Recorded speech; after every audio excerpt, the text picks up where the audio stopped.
And with that, it looks like the audio is functioning as intended. Welcome, fellow Grimdark enjoyers, to another laid-back, very informal, very casual hobby hang stream. This is the current state of the Spider Squad. They're shaping up pretty well, I think. And today's going to be pretty chill. Just gonna get dialed in and do the edge highlighting and finishing touches on these warp spiders. Probably not the bases. Bases are kind of boring though. Bases are kind of boring though.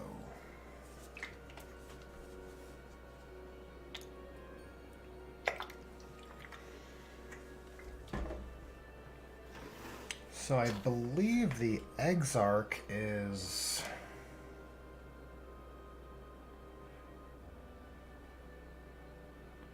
ready to go. Pretty much ready for basing. Yeah, I don't think any components are missing here. But on the rest of the squad,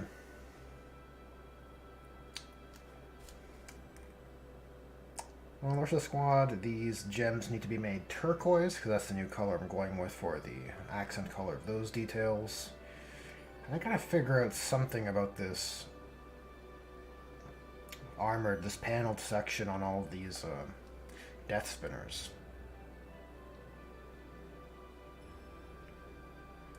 Gotta decide on something.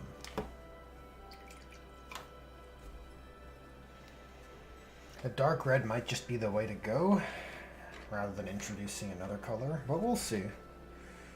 We'll see.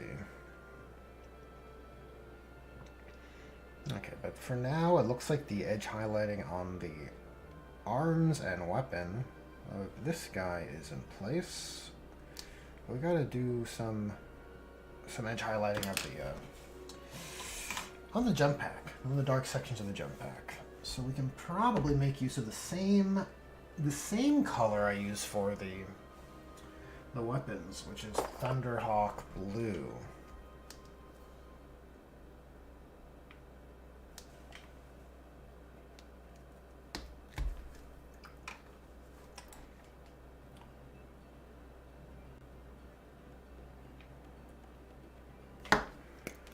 This pot is getting a little low, that's for sure.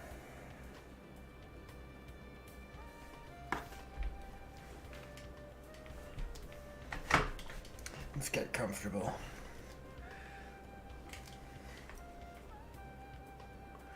Let's just get comfortable.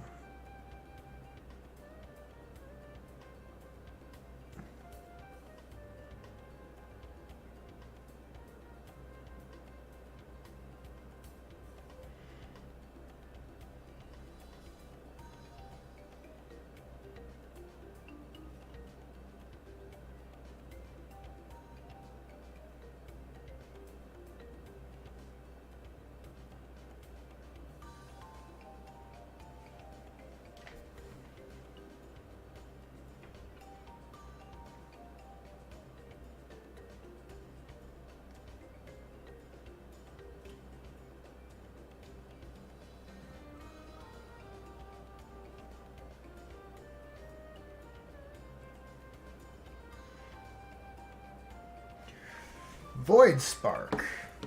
Void Spark 77. Just saw your message. How's it going? Thanks for stopping by. I'm just out here on that hobby grind, trying to finish off these warp spiders. Or I guess technically they are spectral spinners. Technically.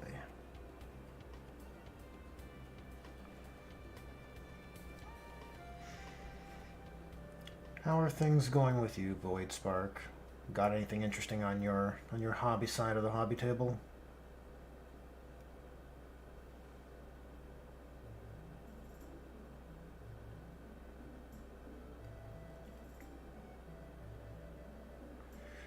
I'm doing some very riveting edge highlighting. Always the most satisfying.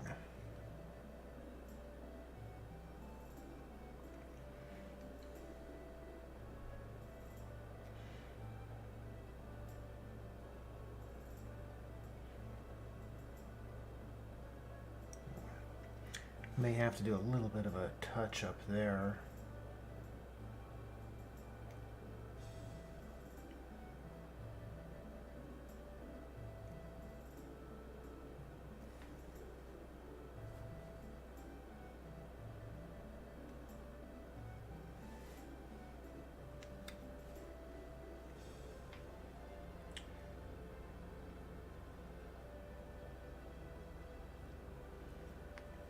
Working on the Bealtan Guardians was so much of an easier process.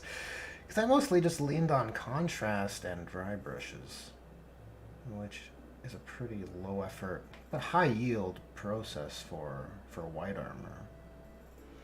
But for these aspect warriors, they have so many different details and accessories, and I am trying to keep the colors in keeping with the typical aspect shrine color schemes, so certainly can't use as simple of an approach.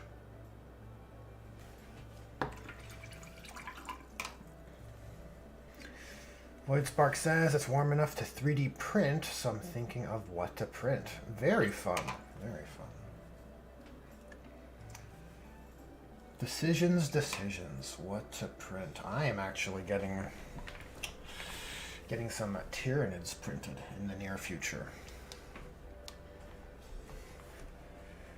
It should be very exciting.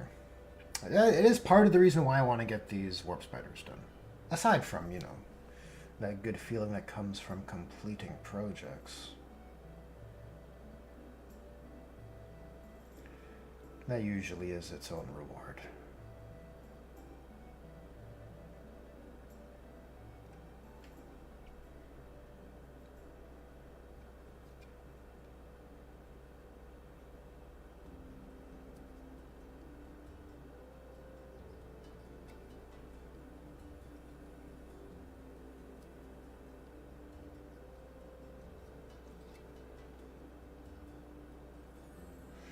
Okay, let's clean up a little bit of the... Let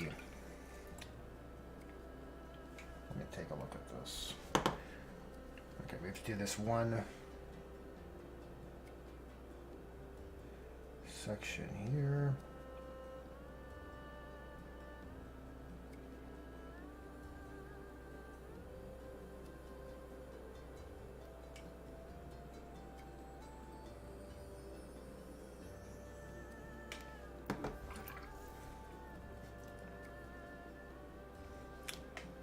And with some black, I'll just clean up some of these blemishes that I missed earlier.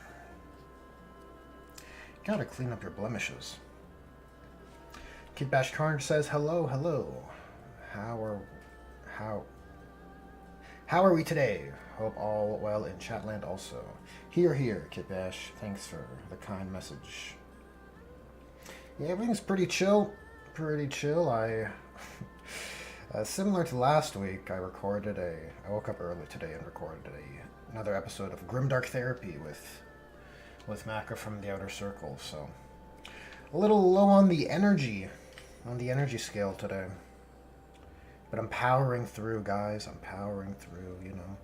You gotta do what it takes to get your projects done.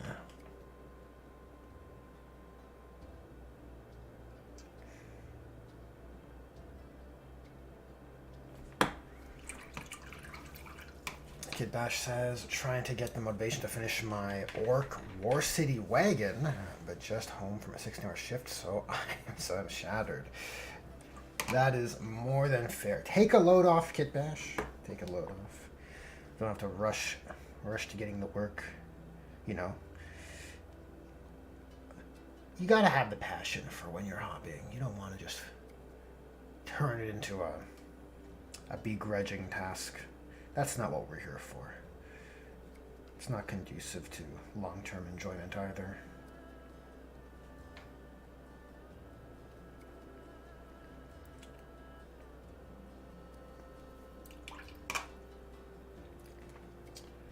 Oh, well.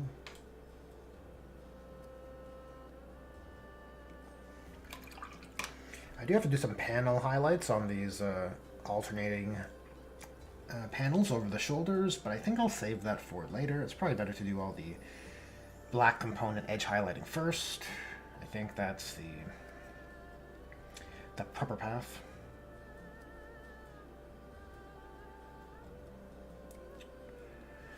So let's focus on that and get her done.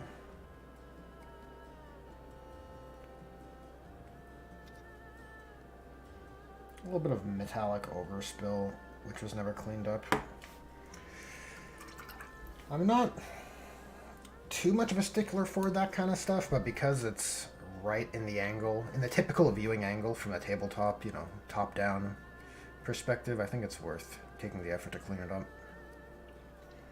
Love the pose on this guy.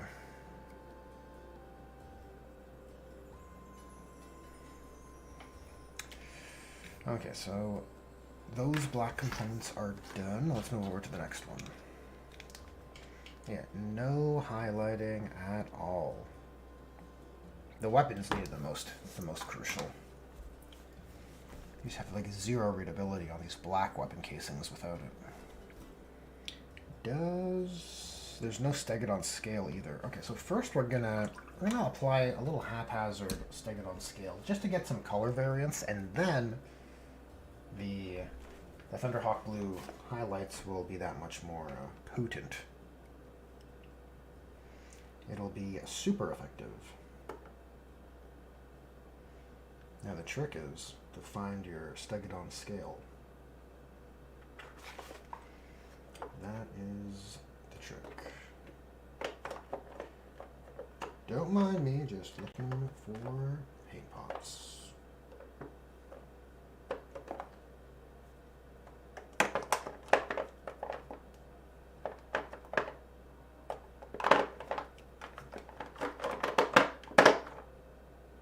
Good news, chat. Good news. We found it. Kitbash Karn says, I'm already 2 days behind. I've more than passion, just no time. Never enough time in a day. But as you said, we need to get these projects done sometime. My miss be happy I finished some. Understandable, Kitbash. Understandable.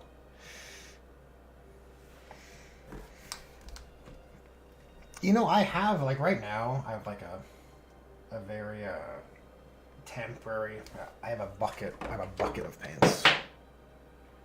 And that's how it's been organized, basically. And it's not, you know, it's fine enough when you're looking for something on the top, but when you have to dig to find paints, it's not ideal. I have those hexagonal trays that GW sold for their paint pots. I have those, so I could make use of them. It's just one of those things I haven't gotten around to doing. It's like any hobby time I have, I just usually end up putting it towards a project rather than the upkeep, but the quality of life improvement is probably worth it from taking that effort. Probably, yeah, you know, it's definitely worth it. Who am I kidding? It's definitely worth it. Okay, so I'm just putting some Stegadon scale on the palette, and then mix it with some black just to darken it a smidge, just a smidge darker. You don't need it. I don't need high contrast here from the black panels. You just want some subtle change in value over these areas, especially the forward-facing ones. I'm trying to think of the money shot. You know, the photo forward pose.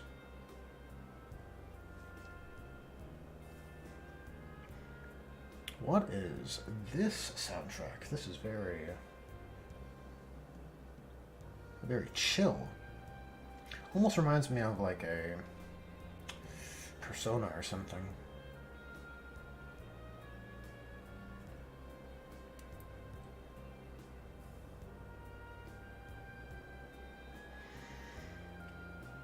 Like, it's subtle, but I think it's worth. Look at this. Yeah, nice little subtle change in value. We'll still end at a neutral black on this bayonet area. I think that'll look neat.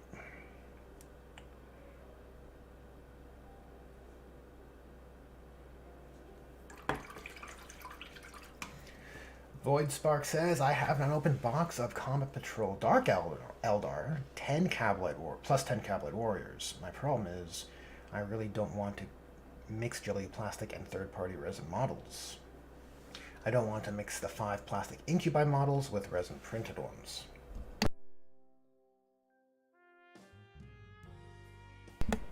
That's an interesting choice. I mean, I don't... yeah, that wouldn't necessarily bother me. I mean, maybe if it's the same unit, it becomes a little confusing, because then they don't look like they're part of the same squad, or something like in those kind of circumstances. I can kind of see where you're coming from a little bit. But I'd have no problem having, you know, a squad of GW plastic and a squad of third-party resin, and like, oh, this is a different squad. They have a little bit different accoutrements, you know, a little bit different style. A different mark of armor, if you will, right?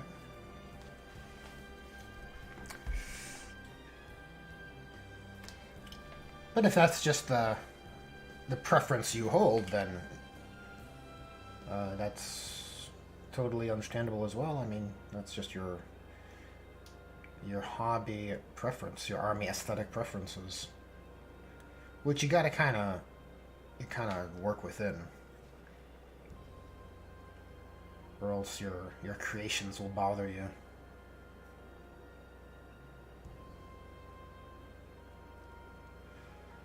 That certainly can happen. Okay, so I think that's enough of a Stegodon build-up on the weapon. We'll just put a little bit more towards the center of these gauntlets.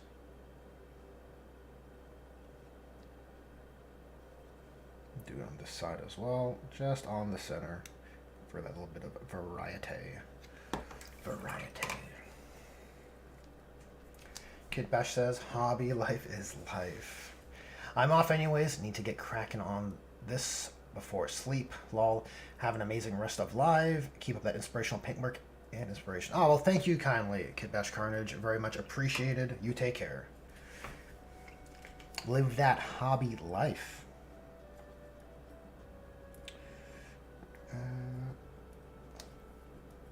Do we need to put a little... I kind of did a little bit of blue on this guy, on the Exarch. That lady. Well, it doesn't hurt. Just to kind of do a little bit of a foundational layer on theirs that are going to receive some Thunderhawk blue edge highlighting. Maybe that's sufficient. Maybe let's leave it there. I don't want to overdo it. I also don't love the pose on these ones. Like on this Artel Spectral Spinner Squad, right? I like... Of these 5, I only really like 2 of the poses, or 3. Right? We have the Exarch with the wide kind of lunge. The big step walk, right? Definitely stepping over something pose. I'm making fun, but I think the pose is fine. I like the superhero landing pose of this female body, and I like the kind of striding walking pose of this male body here. These two, I'm not too hot with. Like, they're kind of whatever for me. Like, they're okay. Like, this guy's like just hanging out,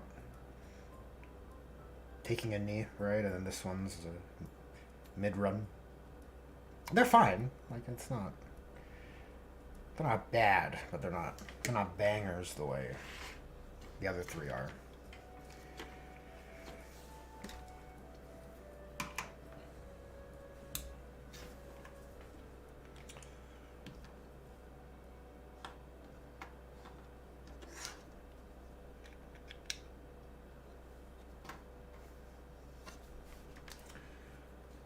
Okay, so let's go back to Thunderhawk Blue and do some edge highlighting. Voidspark says, also I really want a court of 4 Sneck boys to guard my Archon. Sadly, that's no longer a thing. Yeah, that is a bummer. I had a buddy who kit bashed, well, yeah, I guess it is a kit bash. slight conversion using the Melusai from Age of Sigmar, those snake ladies from Daughters of Cain. I think he used 4 of those and some homunculi parts, and he made a little court. It was very cool. It's too bad it's no longer viable. Classic case of GW writing rules in a incongruent way to the nature of the world. Terrible. We'll take a break later. I want to take a look at these Slaanesh articles. At least today's article. I kind of skimmed Monday's. Kind of skimmed it, some detachment previews and army rule previews for Emperor's Children, which is kind of interesting. It's always interesting to see what a new army's thing is going to be. How the rules team has chosen to characterize a faction. So we'll take a look at whatever today's article is. From the looks of it here, it's a demonic allies with Emperor's Children kind of detachment, or just surrounding rules maybe. So I'll take a look at that at some point.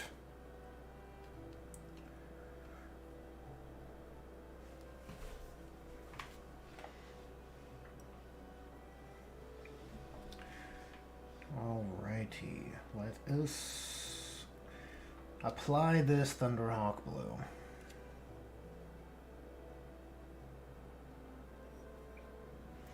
I do need a color for these paneled sections on these guns.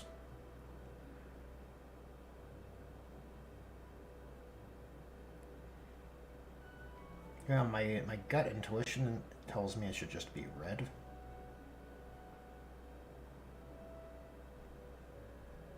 Like the dark scabby red it is now is definitely not going to draw attention too much, which is probably the way I want to go. Looking at how GW has characterized or has color schemed the modern Warp Spiders, there isn't really like an analogous color component to add in for that area, for those areas. So I'm thinking I want to keep it sort of in line, right? Even though these are third-party models, I want them to read as much as possible as Warp Spiders. That's sort of the intention.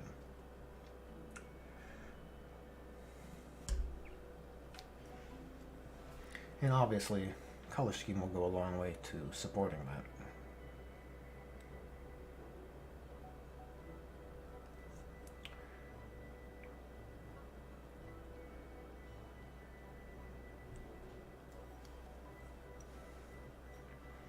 Like, it doesn't take much, and the gun just looks way better.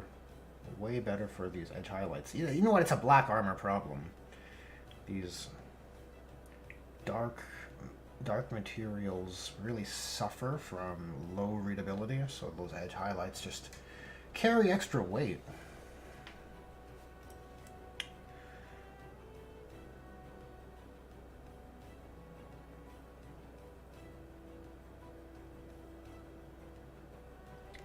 Kind of phoning in the backside here. Don't judge me too harshly.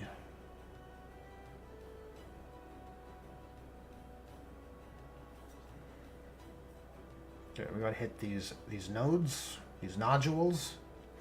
Not really sure what they are. They don't have the bezel or bevel that Spirit Stones seem to have.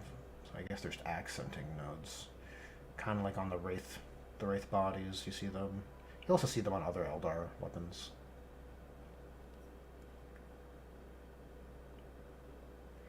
They're just extra bumps for grippular capacity, I would imagine.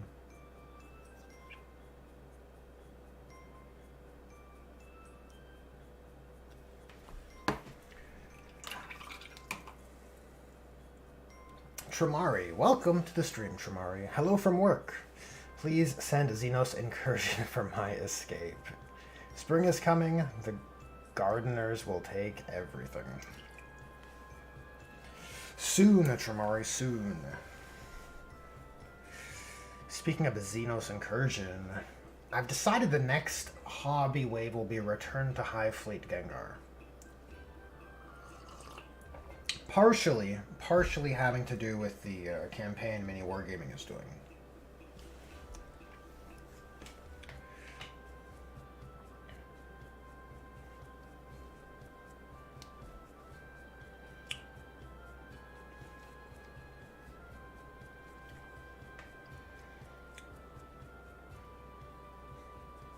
Which is something I'm looking forward to, kind of begrudgingly. I'm excited to see some projects through that I had in mind that I kind of saved for a phase 2, like a Norn conversion.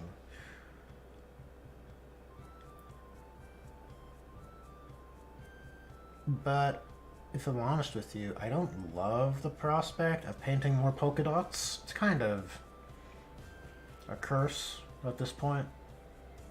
I feel like my hands are tied, like I must, that's what they are now, I must do it. So, there's that, you know. There is that. I'll have to reteach myself how to do it. It's honestly, it's not terrible once you kind of figure out the workflow, but I'll have to rewatch my own videos. Remind myself how to do it.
Tramari says, I am curious if GW meant for the new Lucius model's armor to be black or dark purple.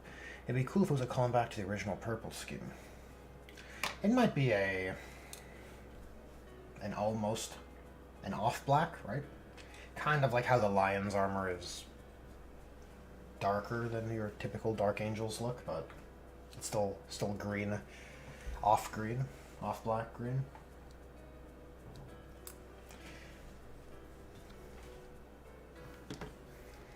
I do suspect when Karandras gets a model, he'll also be in a darker green.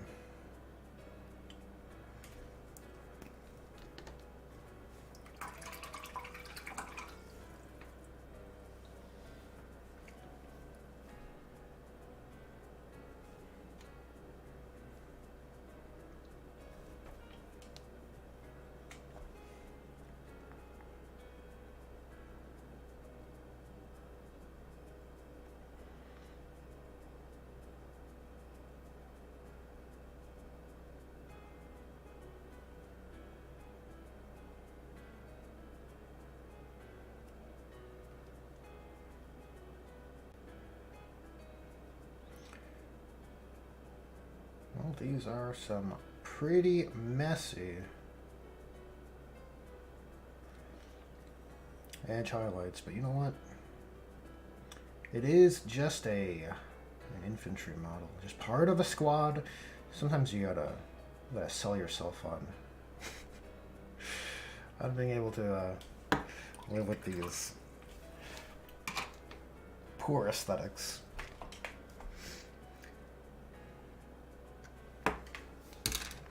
But that red speckle on his mandible, that is not something I can tolerate. We'll have to do something about that. Most certainly.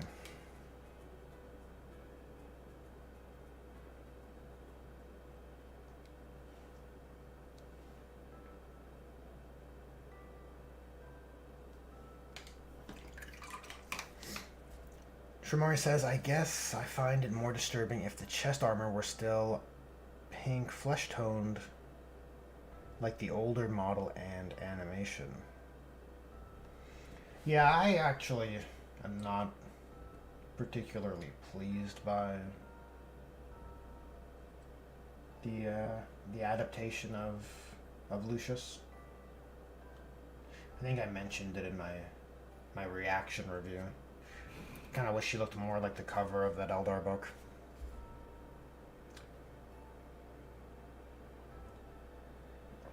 You know, I want to have that kind of Venom energy. That cover's awesome. Maybe I can just pull it up on stream because it's so cool. So cool. Pretty sure I have it saved.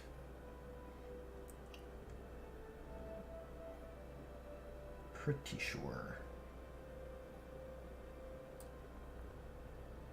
Let's see here. It's probably saved under Chaos, though, not Eldar. Yep, sure enough. Sure enough. Right, so if I turn on this tab, yeah, there's the... It's zoomed in a bit here, but I can reset that. Yeah, look at this monster. What a menace fighting this Drukhari, this little band of witches, right? Like, it looks awesome. Like, oh my god, it'd be so...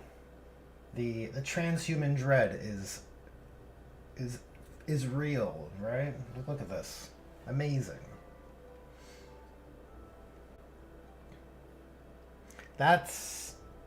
I like that more. More to my preferences. You know, it's not a bad model, what they did. But, you know, every so often I would see custom sculpts, you know, either from, like, Siege Studios, like custom character service stuff, or even just hobbyists green stuffing. You know, you see these guys on Instagram all the time, green stuffing custom Lucius the Eternals, and it looks more like this, and I'm like, dude, way cooler than official Lucius, sorry to say.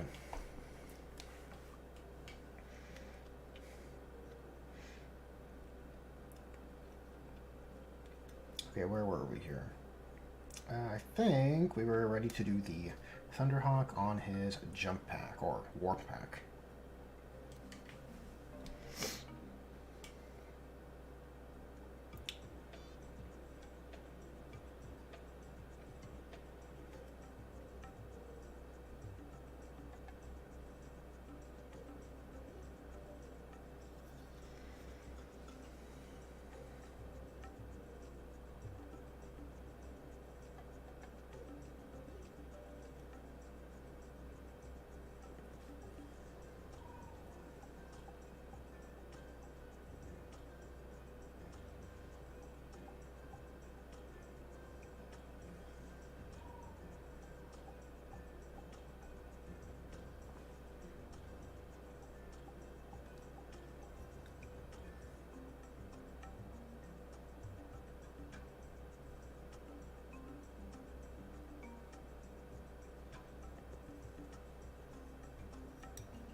Yep, this guy also needs those, a little bit of edge highlighting on those panels.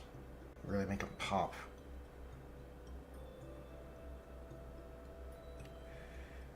That was definitely a deviation, though, from the typical Warp Spider aesthetic, right? Which would probably want all those panels just to be black, if it's just a straight adaptation.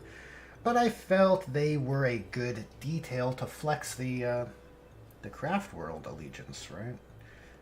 I quite like fitting in those nods on the Aspect Warriors to their to the Aspect Shrine, like which Craftworld they belong to. Which for me is Biel-Tan, naturally, right? Because usually Aspect Shrines have those extra accessories, those bits of cloth or armbands. You get a lot of armbands too, sashes. waistcloths. Even like the Dire Avenger plumes, I think that's a good spot for it.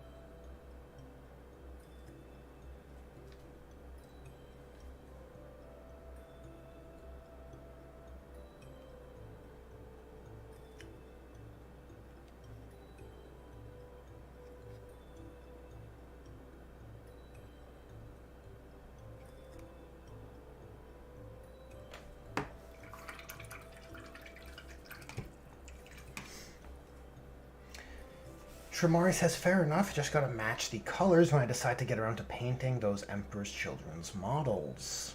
May have to rework the head sculpt. Sorry man, got to go, breaks never long enough. Oh, thanks for tuning in during your break, Tramari, very much appreciated. And if you're gonna paint those Emperor's Children's models, well, enjoy. Very fun. Fun prospect. Certainly a fun prospect. I did not pre-order a Emperor's Children's battle box.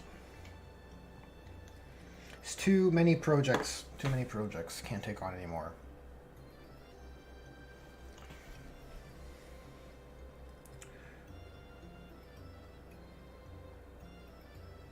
Though I think there's some creative potential in readapting the Emperor's Children more for a more tasteful adaptation, perhaps. You know, you include your Sonic Dreadnoughts, you include your Doom Rider. Actually, Artel has a very nice Doom Rider. It would be very tempting if I was an Emperor's Children guy to... Actually, I wouldn't. I would already own it. What am I saying? I'd already own it if I was an Emperor's Children's guy. I don't care if he doesn't have rules. Look at him, he's amazing. That model's actually awesome.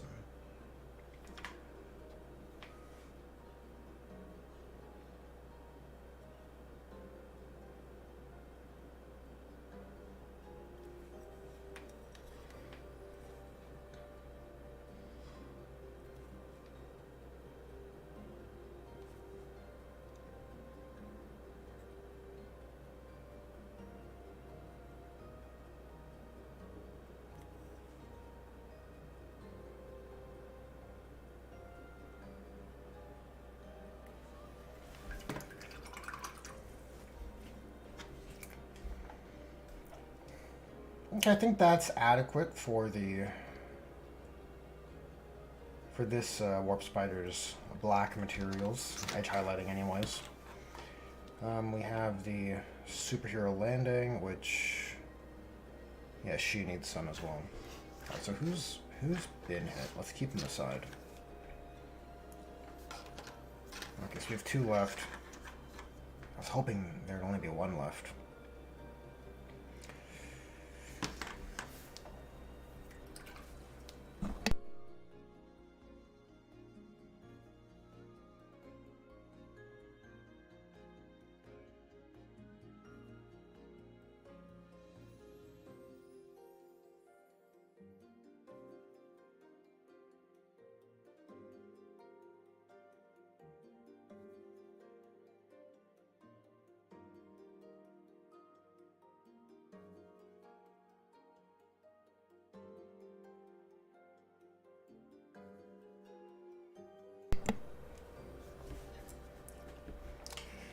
Okay, so we'll start with the Stegodon scale layer.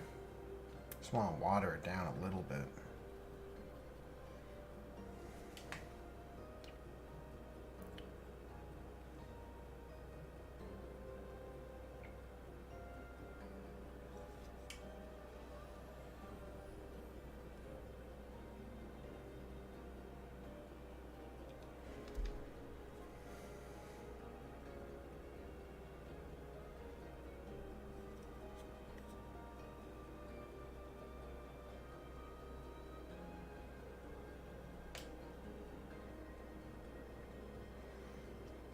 So most of the weapons obscured.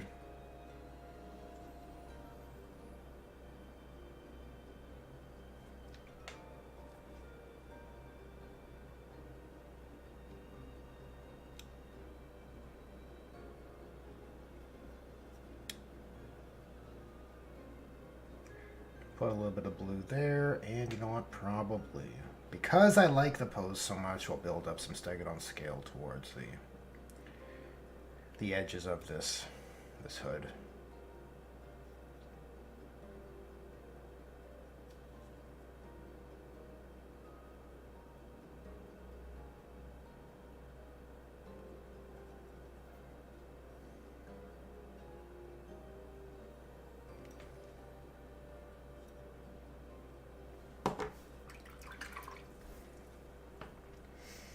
Joel Kurowski, how's it going? Hope I got your pronunciation correct.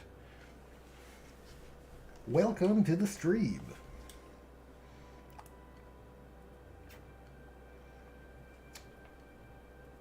I'm just out here grinding away on this, the final, well, final for now, Aspect Warrior team.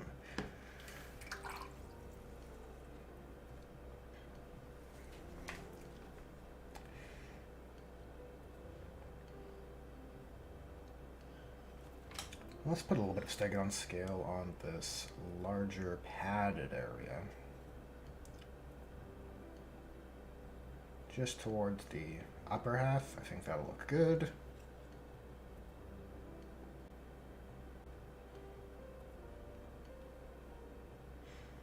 See, on this one, I guess because I liked the pose more than the others, I already did the panel, the highlights on those panels. Definitely looks better for it, especially from the top view.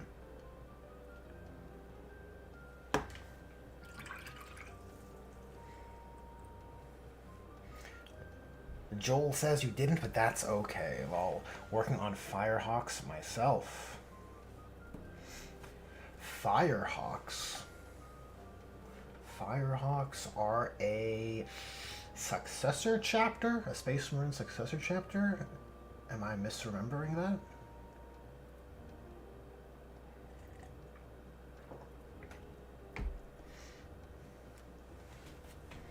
Or could it perhaps be a combination aspect squad? Fire Dragons and Swooping Hawks.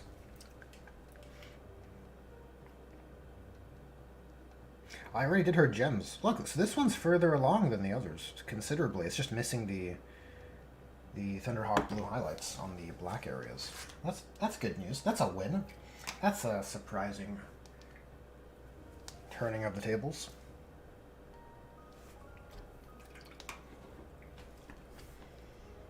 Yeah, the batch painting is like, I just find myself desperate to find it, to convince myself that it's enjoyable.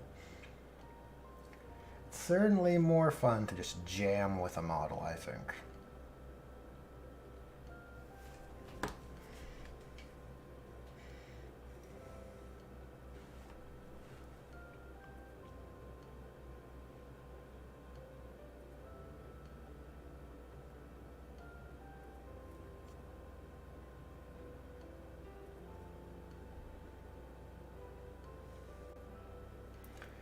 Yeah, you know, the more I think about it, the more I feel these segmented armor panels on the weapons probably should remain a dark red.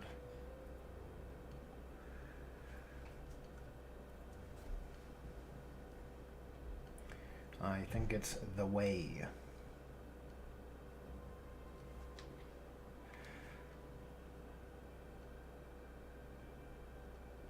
They could just stay black if I really wanted it to not draw attention, but it is weird.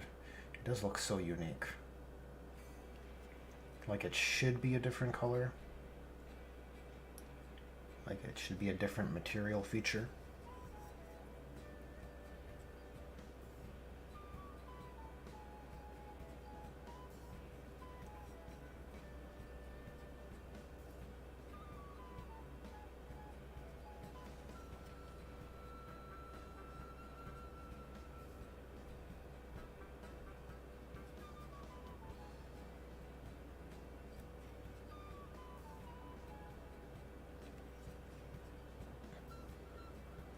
It's almost like a dry brush.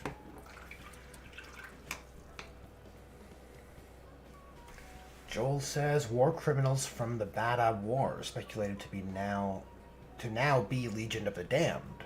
Primarch / Legion unknown. Officially, in quotations, Ultramarine successors. Right, okay, so it was a successor chapter. It sounded familiar. Nice. Well, you know what? Kudos to you for doing a Badab War chapter. That's a mark of culture, if there ever was one.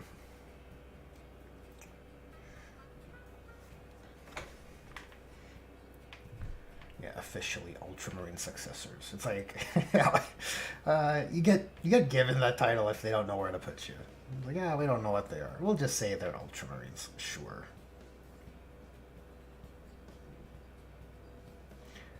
Like maybe it draws. It's the least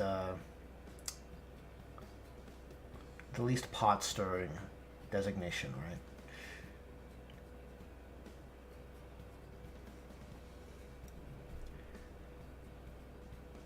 So yeah, another Ultramarines chapter. Nothing awkward. Nothing to see here. Move along. You know, no reason to snoop.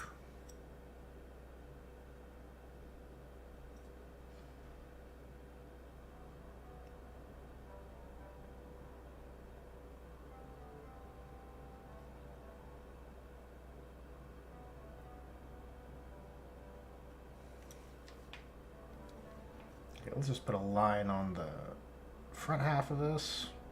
A bit chonkier than I would like, but it is what it is.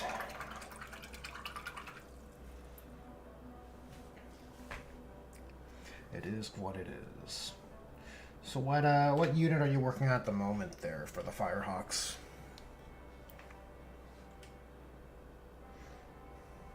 You know, I don't... Beyond the... just knowing them by name, I don't actually know too much about the Firehawks with regards to their, you know, combat doctrines or memes or themes.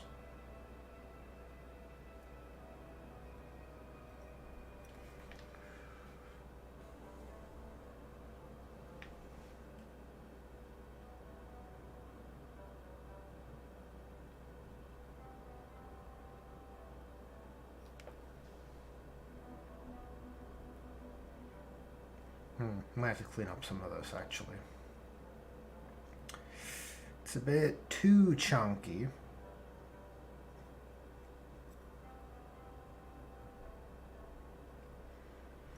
I kind of painted this model a little nicer than I would in some areas, and now because of that, I feel like there is pressure.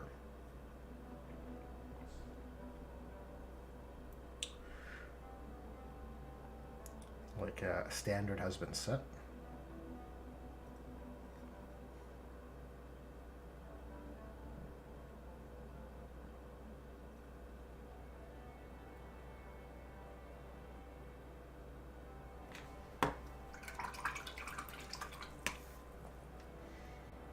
Assault and tactical plus a boxy dread. Man, I love all of that. Box dread, tactical marines. It's the classics.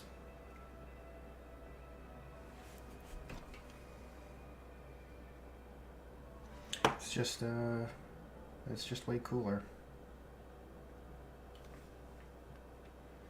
I wonder if enough Primaris stuff has come out that you could actually just make tactical squads out of them, you know? Take your bolt gun guys, take your heavy weapon guys, throw one in the unit.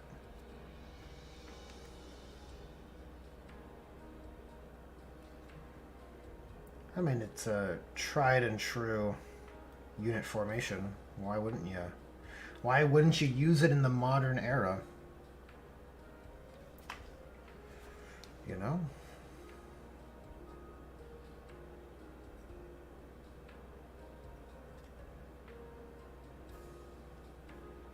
It would just take a data sheet like a Death Watch kill team, right?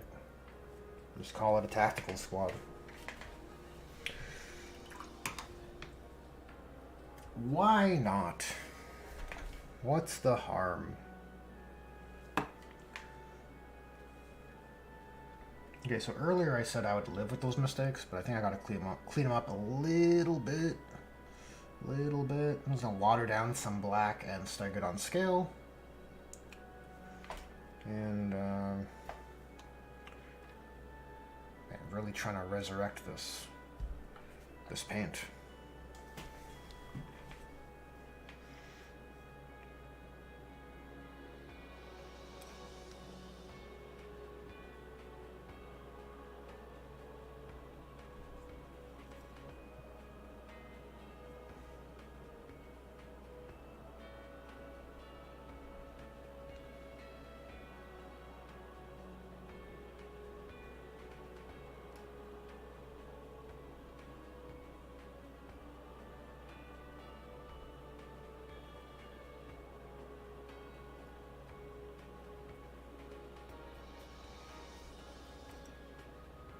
And maybe this edge a little bit. I will see how that looks. We'll let it dry. Joel Kurowski says, red and yellow, fire themes, and lots of flamers, and Melta, naturally. They're famously jerkasses that disregard this other safety. Beautiful. Famously jerkasses. Nice. Yeah, I'm staying away from Primaris for them, using Heresy kits. They're great models. That's the way to do it, man. Yeah, Heresy kits for that Firstborn aesthetic is, like, why wouldn't you? The scale is great. It's actually better. Like, I kind of, like, started a project, a similar kind of project to what I just described for Crimson Fists. I did some modeling, but I didn't paint them. But even just at the modeling stage, I could see the comparison between a Loyalist that isn't Primaris, using Horus Heresy kind of scale models, against the Traitor Chaos Space Marines, and that disparity where the Chaos Space Marine is more imposing sparks so much more joy for me. Primaris being bigger is it was a mistake. I feel pretty strongly about that.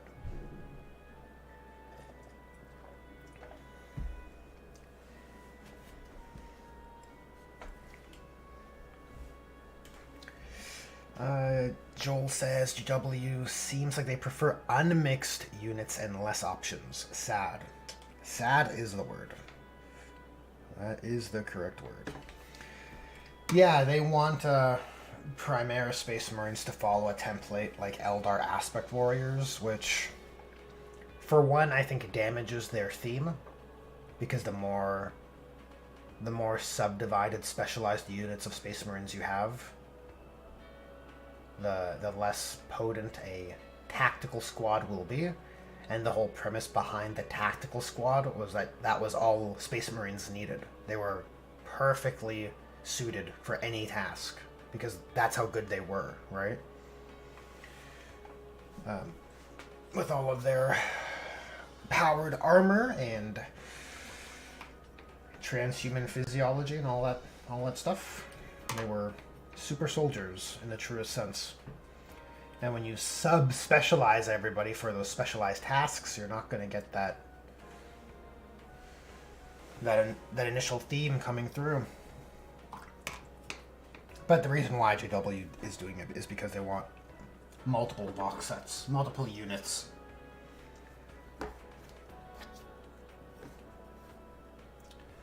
Multiple units. You still could have like your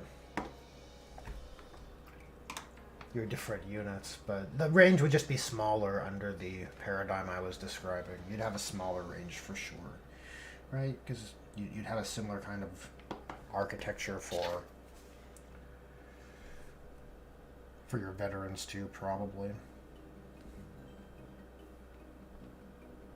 Right? But I guess you could have your specialized, your super specialized units, like your Blade Guard veterans and your Phobos one variant, rather than, what is it, 4?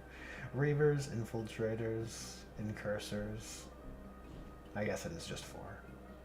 Or just 3.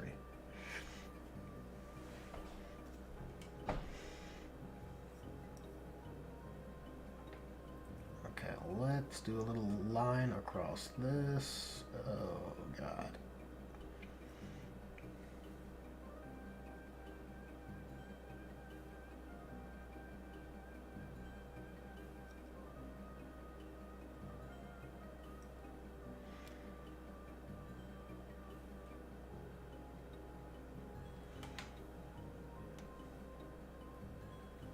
Not the most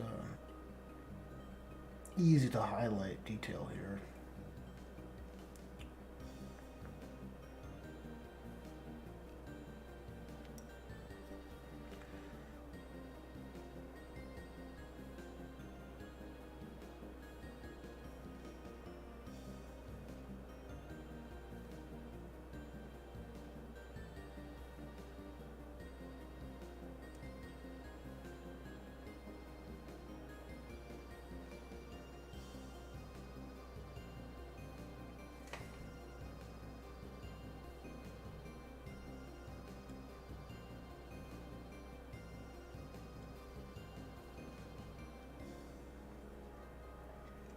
Alright, that's probably adequate.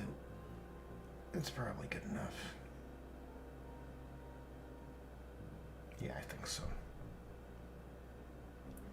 We can move on to the jump pack.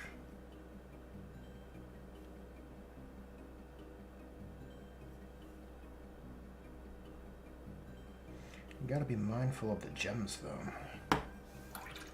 Francois, welcome to the stream. Just saw your message. Just saw your salute.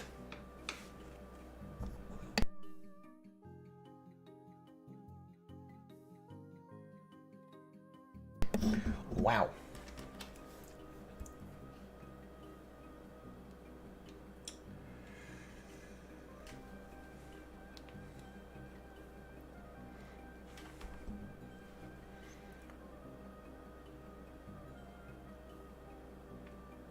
Yeah, I'm trying to get these warp spiders done and the Phoenix Lord repaint because I'm on a pretty good wave, I guess you could say, with regards to these Eldar spin jobs I've been doing on the channel. These on the shorts, on the YouTube Shorts side of things. Kind of neat. Kind of neat. It's like a little series, technically, right? A little series of these Phoenix Lords that have been painted with their squads in rotation. It's a little fun little project, I think.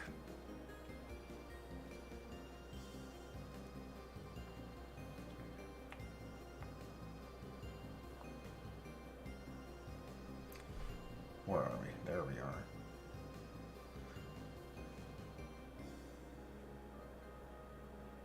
Whoa.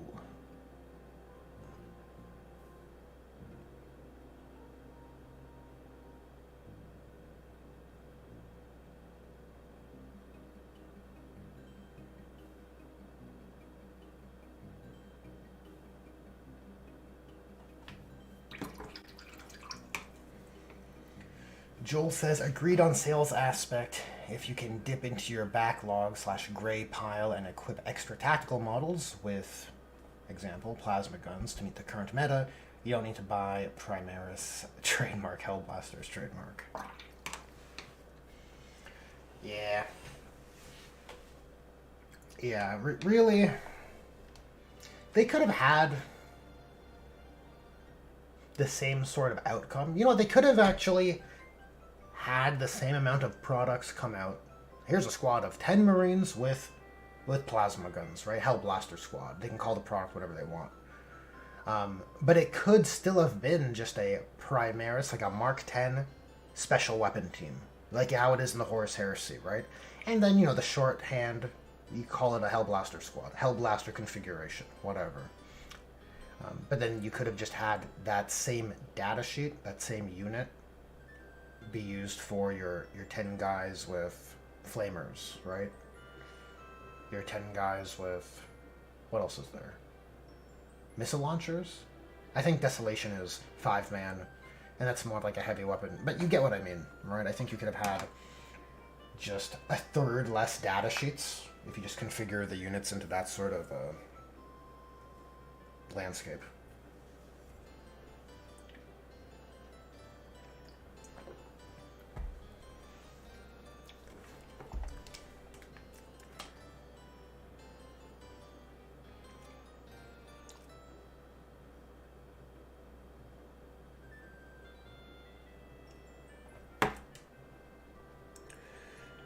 Yeah, that can't help but feel that would be better. It gets a bit weird because of Gravis. I think Gravis was a mistake.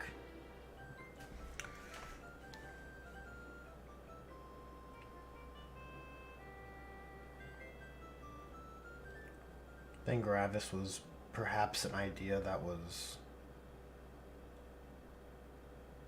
maybe first conceived as like, oh, Primaris can't have Terminator armor because of reasons. So here's Gravis armor. But then they just upscaled the Terminators anyways and said they can be Rubicon and Primaris sized. So here we are. Right now you have this situation where you have these competing armor marks. So it gets a bit awkward. I mean, thematically, I think Gravis is fine. This heavier... Oh, maybe not. I don't know. Mixed feelings, for sure, on the Gravis side of things.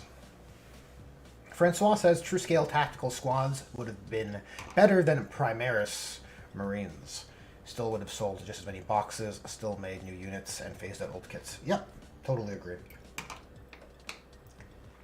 It could have always been just an armor mark. I've always said this.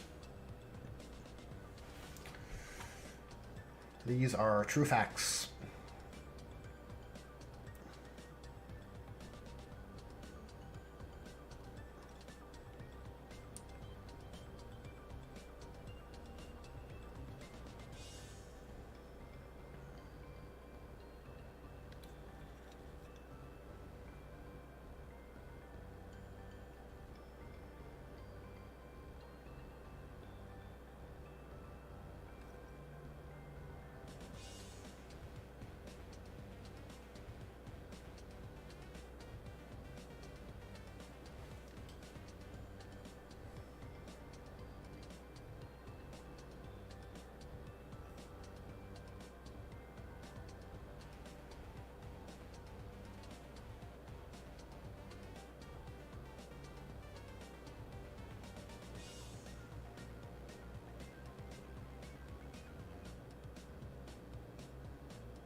We'll just try and suggest that detail that was lost there. Perfect. Oh, that's a bit... Don't particularly love that. I have to dial that back a little bit.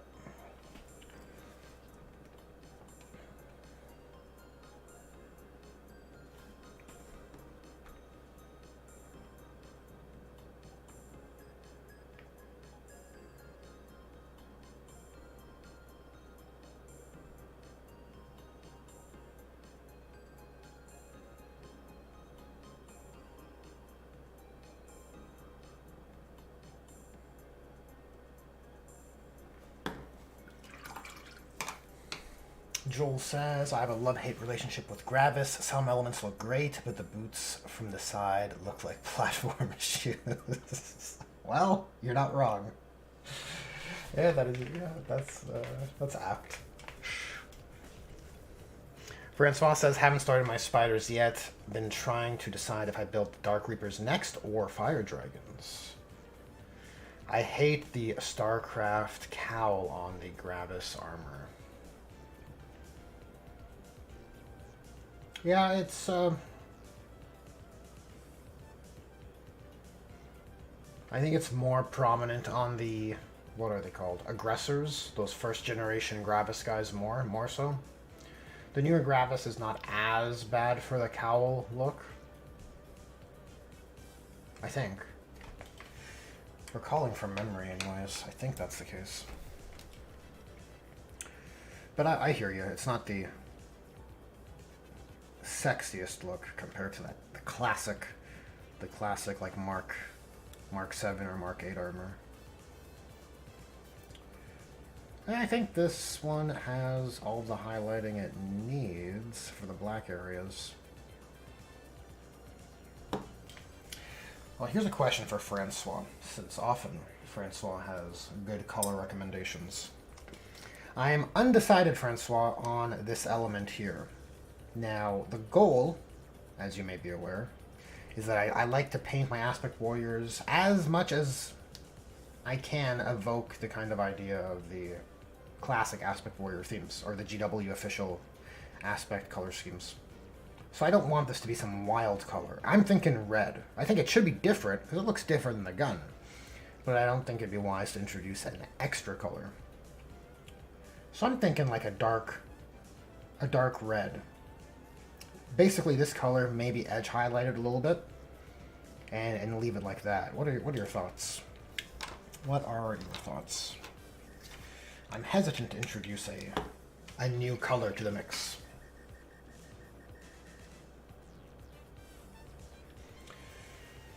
Francois says the heat shield foregrip. Well, I'm talking about this armored section here. Right along the bottom of these rifles, right? It's different enough that I feel maybe it shouldn't just be black, but I also just don't want it to be very loud and to really draw much attention. So I'm leaning towards dark red. Joel says, I really think that if Gravis wasn't meant to be a replacement for Terminators, then they were probably a half measurement to fill the role that doesn't exist. Like Centurions occupy a space between Terminators and Dreads. Yeah, I guess so.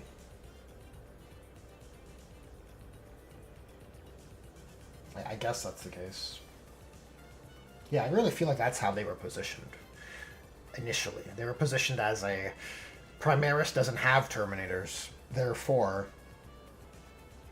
they have Gravis. Right? It's like T5 with an extra wound at the time, and that was like, you know, Terminators had 2 wounds, but they were still firstborn, so you had 2 up with like a 4 up invulnerable save, or you had 3 wounds at a higher toughness, I think.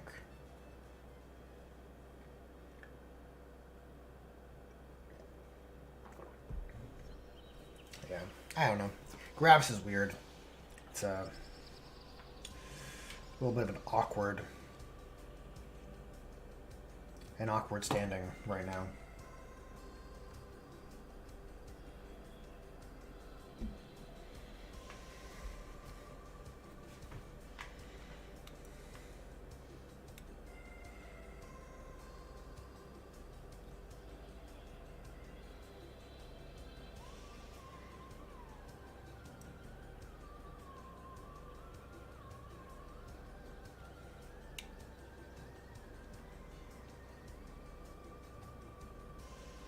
I wonder if Gravis would feel better if it was just purely an armor mark that your chapter opted into for particularly hazardous encounters or environments, right? Like the war gear wasn't any special you know, restriction like special like Meltagun, like Eradicators weren't restricted to only Gravis armor, right?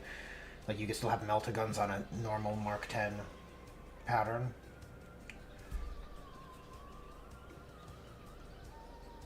And then you would just have different chapters, you know, the ones who like to be extra chonk, your Iron Hands, your Imperial Fists, right? They may opt for this perhaps slower but more sturdy, more stubborn sort of chassis or armor set.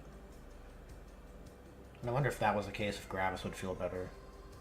Because right now it's very awkward. Kind of like the only way you can use certain weapons is if you use heavier armor. Which is weird. Very weird. Feels very forced.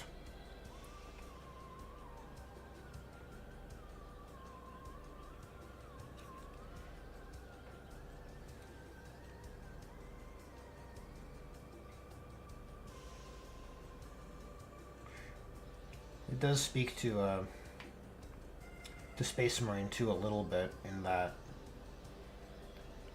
over there you don't have to be in Gravis armor to use those particular warrior items. You can use a Melta rifle or a heavy bolt rifle, even though you're in tactical armor, or Tacticus pattern Mark 10.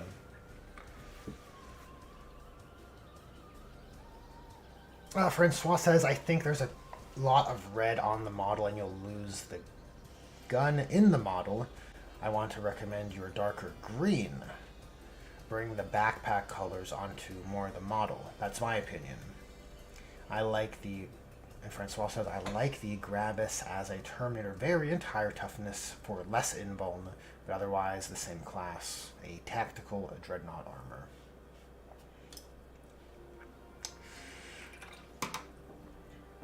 Yeah, nothing wrong with liking it for those purposes. Very time-wise. Maybe it's time for a break. You know what? Let's do the edge highlighting. Let's get all the edge highlighting done on all these Thunderhawk blue highlights. Then I'll take a little break. Look at those. That Slaanesh detachment or whatever was previewed today.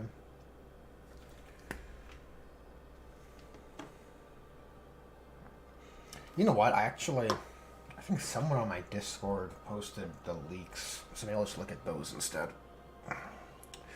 Why look at the limited preview from Warhammer Community if you have the full leaks? Right? That makes more sense, I think.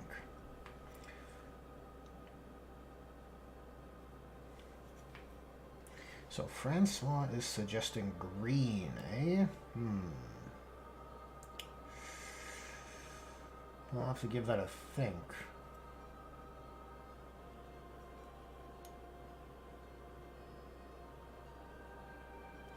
I'll take it under advisement.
Yeah, this is pretty chill music too. It's like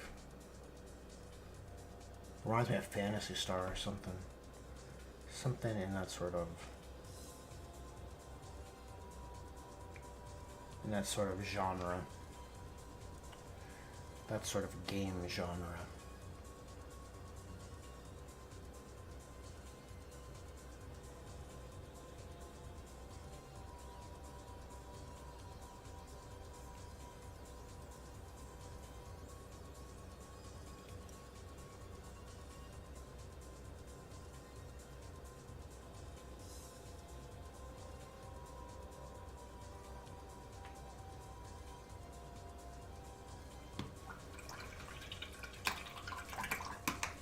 Francois says another option for that part would be a craft rolled color for more armory cohesion. Right. Yeah, that's what the green and white is for on their shoulders.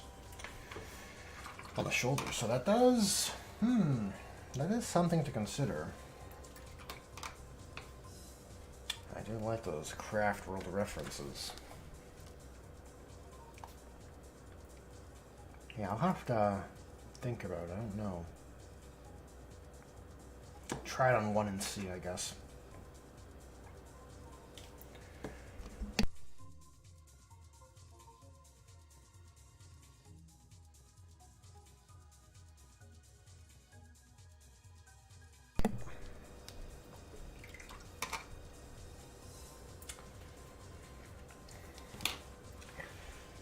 Francois says, "Oh, okay, you're doing Biel-Tan?" Yes, yeah, Biel-Tan is the craft world of choice.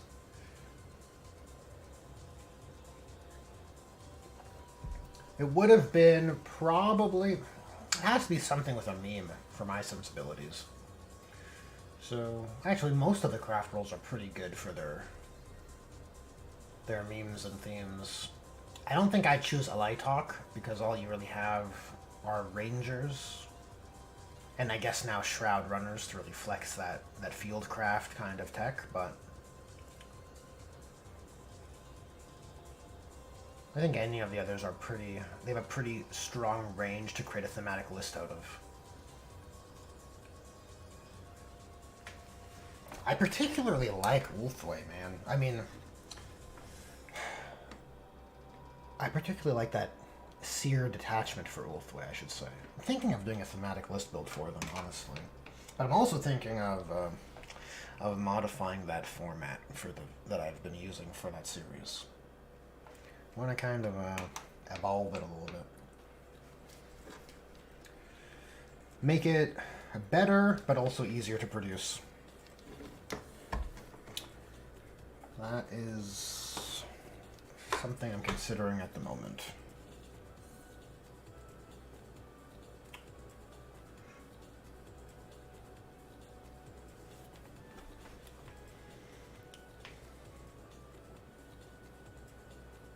Yeah, I think if you're an Ulthwé guy right now, that Spirit detachment, or not, what is it called? Seer Council detachment, I think. Super cool. Super cool stuff. I feel like if I was an Ulthwé guy, I would be like, wow. I'd just be like flabbergasted by the creativity, the mechanical freshness of what it's offering.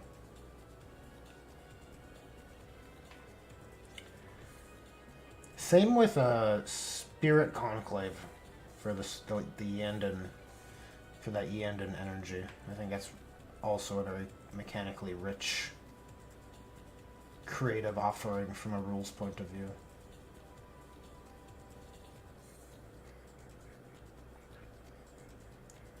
And then for like the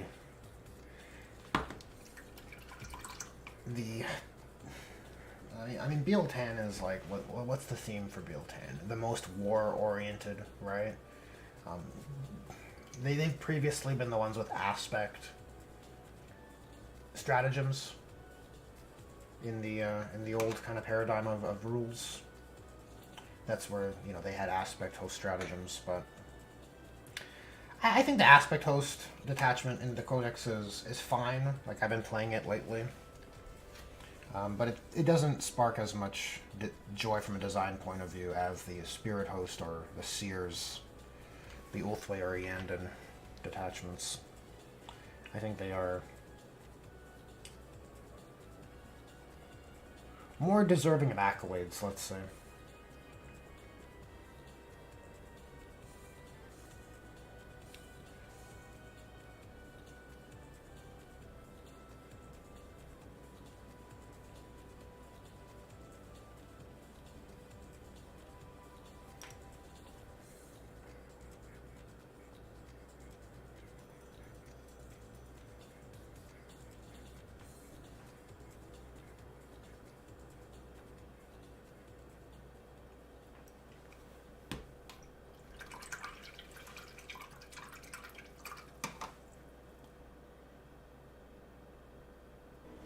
Joel says, never played Phantasy Star. I'm into retro JRPGs these days. Maybe I should check it out.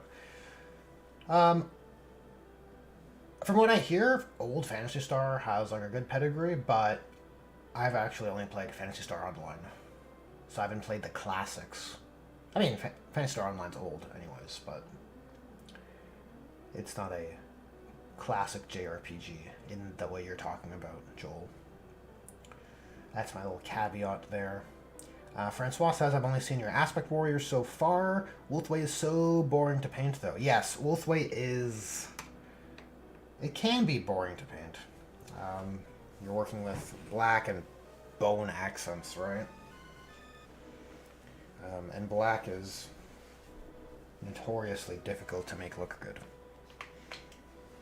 It might be easier using a contrast recipe, right? But I think Eandon or a Ulthwé army with like a ton of Discipline of the Black Guardians vibe, like I love that. I love that stratagem too, Discipline of the Black Guardians. So it sounds so awesome. So you'd want a ton of Guardians, lots of Farseers, Warlock Conclaves, Seers, Warlocks everywhere. And then Ulthwé, or Eldrad, excuse me. Yeah, I think that's an awesome theme or meme to build the list around. Just an army of wizards, you know? Powering up their guardians. Jumping out of transports, all that stuff. And maybe if you're contrasting those guardians, you dry brush them, you can get a pretty decent black armor. Pretty fast with decent readability. It'll just be figuring out that sweet spot. Like, what is the process? How bright of a base coat do you need, and then how diluted do you need to like tone down your speed paint or your contrast paint? Then I think you could get a pretty easy like black armor, then dry brush like a gray or a blue for those highlights.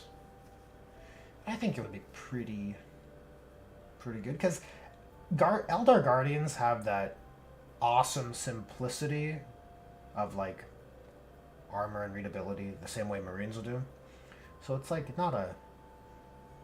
not a accessory heavy unit, right? In the way you have with like Chaos Space Marines with all their different material types, you know, your cloth, your trinkets, your tabards, your chain mail, your tubes, your piping, your ripped piping, like it's crazy.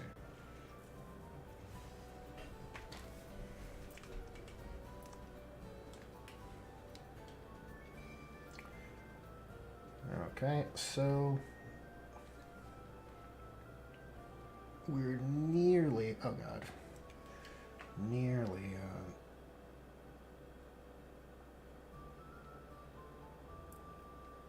done the highlighting here. Then we'll take a break. Look at those Emperor's Children previews.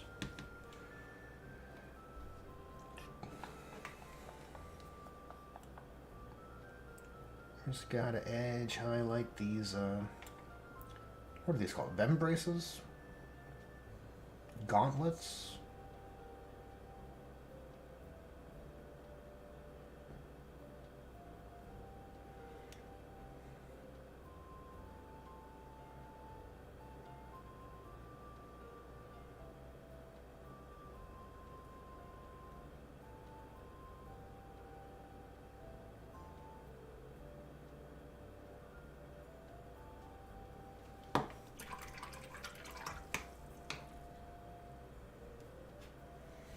Francois says that was my first Elder army. Oh, the Ulthway?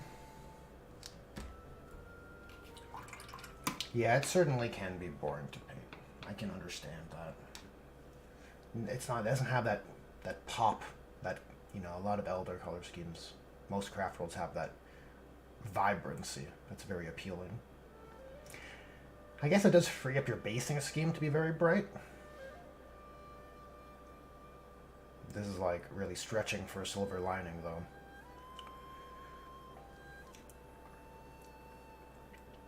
Francois says, I played PS1, which was 8-bit and requires a notepad of graph paper to map dungeons. PS2 and PS Online on the PSP. Phantasy Star is pretty dope. Hell yeah, Francois. Hell yeah. Joel says, I know nothing of Eldar despite owning a few from 2nd and 3rd edition. What difference does the craft world make?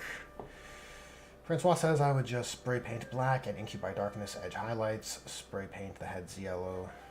It's just too much black to be fun to paint. So make it stupid, fast, and easy to play with. Yeah, stupid, fast to play with. Fair enough, Francois, fair enough. Joel asks, what difference does craft worlds make? It's the same difference as any other army, really. It's each craft world, like each chapter or each Necron Dynasty or Tyranid High Fleet, has a particular theme associated with it that you don't have to play the rules associated with those, with that craft world or with that faction, with that chapter, with that dynasty, etc. But it's kind of fun to have a theme and play to a thematic standard rather than a... How can I term it nicely? Rather than a kind of power grabby standard where you don't care how they're painted and you just play with whatever rules are best and most disgusting, right? Most broken at the time, right? Whatever the broken, efficient meta stuff is, right? That to me is always less tasteful. So I kind of encourage a thematic kind of orientation towards the hobby, towards playing the game anyways. I think it leads to better outcomes. And then, just the nature of things eventually. Whatever your faction's thing is will happen to be busted. It's just the way it goes, right? And then you can enjoy it and then be like, look, I've always liked this shit. I'm not a meta whore, I'm not just chasing dragons over here. This happens to be my particular theme is good right now.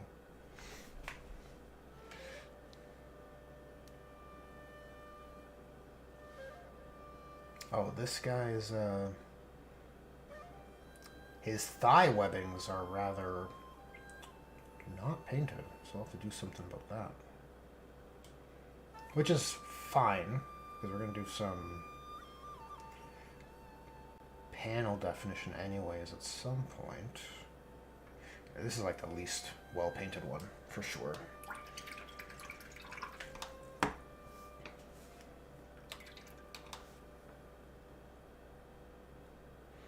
Yeah, Francois says it makes zero difference in 10th edition. You can take Eldrad in any craft world now. Yep, yeah, Eldrad, an Ulthway character, is not... Well, Ulthway as a faction doesn't exist. That's the issue, right? Ultramarines exist because they have a Primarch, I guess, and many named characters. So then they get to exist. It's weird though, because look, Raven Guard exists, but they're just a chapter. They're just a chapter with one named character. Ulthway is a craft world, right? Considerably larger. Considerably more important or significant, right? Because Eldrad's a big deal. So you'd think, but then if you're gonna have an Ulthway keyword, it's weird not to have any other keywords. So maybe that's why. I don't know. I preferred Sub-factions being hard lines. People still were doing what they're doing now, right? They would still cross those lines and say, yeah, I'm just using Iron Hand's rules because they're good right now. It's the same shit. It's the exact same shit. So just, what's the difference? Now it's just easier to write in Handwave. But all the detachments still have a very clear thematic identity, and often is associated with a particular faction anyways. So then, everyone still knows what people are doing. Stupid.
Let's see here. Francois says, do you want steak or salmon? Too bad. Here's chicken soup. Chicken soup is for everyone. I guess so. Well, it's more like you have all the options, right? But everyone just goes with the steak. Everyone just plays Gladius because it happens to be good. Oh, look at this. We got a new subscriber. Mdedo. That's neat. Nice to see those notifications working. Much appreciated for the subscribe. Francois says her gothy spider thigh-high fish netting. Well, yes, but I will point out that this is a design feature that the classic Warp Spiders did have, and GW removed it on the newer models. And I don't exactly know why. Because usually they like to lean into the nostalgia quite a bit.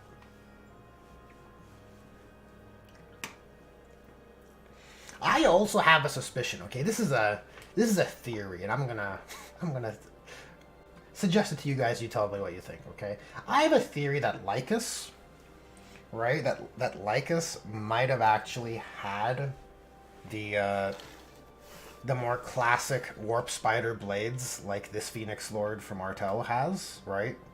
Because that's typically the armament of a Warp Spider, right? And I wonder if GW intentionally just switched to generic Power Sword because they did not want it to be in line with a third-party model that came out already. I don't know, because it is weird to me. Every other Phoenix Lord has an armament of their aspect warrior class, right? Of their Exarch, right? But a mastercrafted kind of better version. The exception, kind of, is Maugan Ra, but at least with Maugan Ra, the Exarch can still take a splinter cannon, or sorry, a shuriken cannon, which is effectively what he has. But no Warp Spider Exarch has a single power sword that like how Lycus is equipped. And even the new Warp Spider Exarchs still adhere to the classic, four blades weaponry.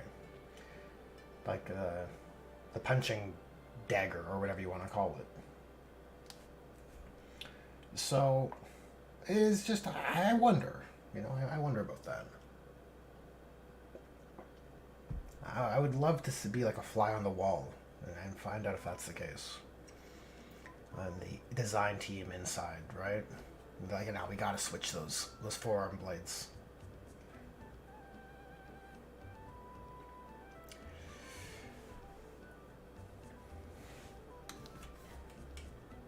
Okay, so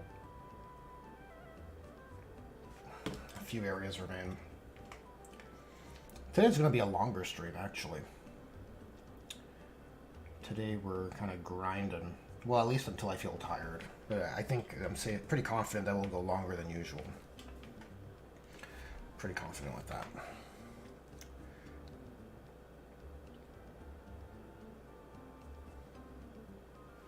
Whoops, okay. Try to at least stay in frame here.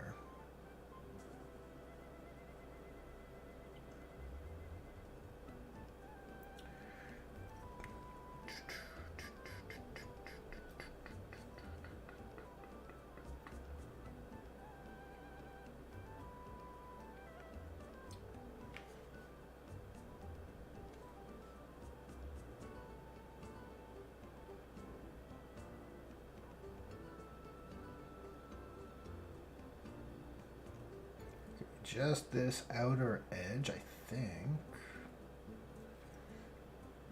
We should be done with the edge highlighting of the dark areas. What a landmark to reach. Amazing. Celebrations are certainly in order.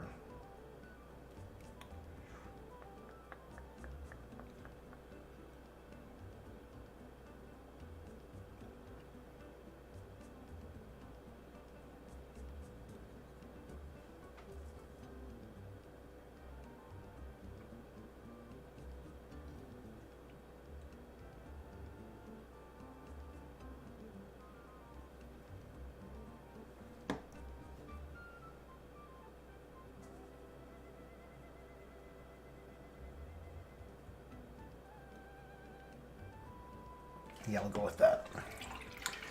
We'll go with that. Okay. I want to clean my brush a little bit here, and then we'll take a look at this Emperor's Children stuff.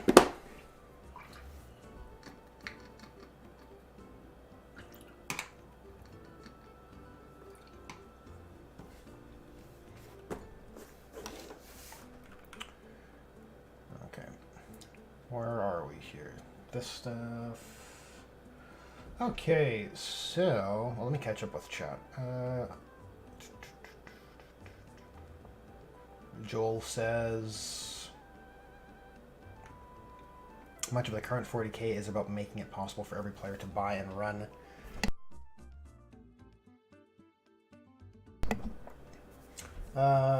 excuse me, making it possible for every player to buy and run the huge expanse of special characters, then buy the next meta character and use that. I guess the Dark Reapers are pretty different too, says Francois. It sounds like something that James would do, but why not to the other aspects? Yeah, I don't know about that, Joel. I mean, the only difference here is that, and I don't want to put too much stock in this theory just because I don't know how popular Artel is really and how on the radar they are in GW's like design inner workings in terms of the design team and like model design, product design. But I think it's possible. I think it's possible. Like it could be the case where a third-party model. We know GW wants to create rules and products that don't encourage proxying or third-party bits or third-party options, right? So from that point of view, it kind of makes sense not to be in line with the Artel designed Spectral Spinner Prime, which I feel like as an armament that is more in line with what it ought to be for Warp Spider's Phoenix Lord. Not a fan of the random sword. I much prefer the dual arm blades. But I do like Lycus's extra arms. That's very cool. Very cool. Francois says, I bet it's like GW. I bet it's like GW. Who's the Eldar nerd? Okay, you go make this stuff for us. Review your work? Question mark. I'm golfing. Yeah, sure. It looks great now. Stop bothering me. You're supposed to be the expert. Yeah, it's probably not too far from the truth.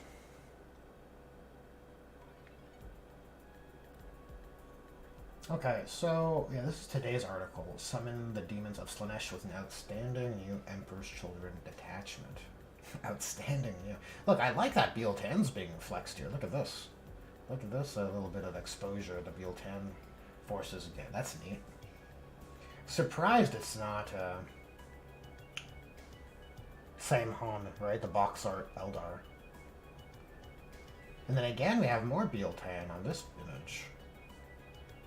I wonder if it's just because white and green would contrast better than the red and white from Saim-Hon. That might have something to do with it.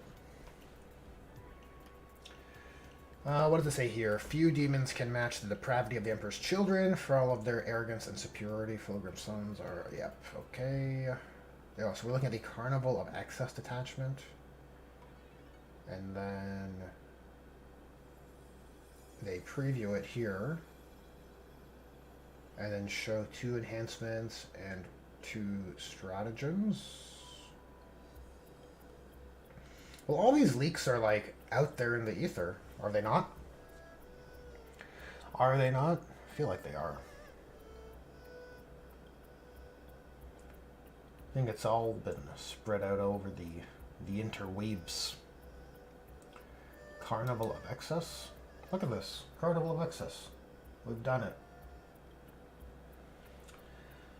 While an Emperor's Children unit from your army is within 6 inches of one or more friendly Emperor's, Legions of Excess is empowered. Oh, okay, so Legions of Excess refer to most likely / demon keyworded units. So your Legions of Excess rule here gives you your restrictions for souping them in. So it's your allied, it's your Slaanesh and Friends detachment.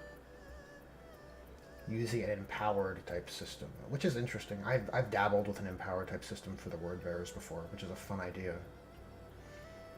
But while a unit is empowered, its weapons gain sustained hit if it hits 1, and if they already have that, they gain crit hits of 5, which is awesome.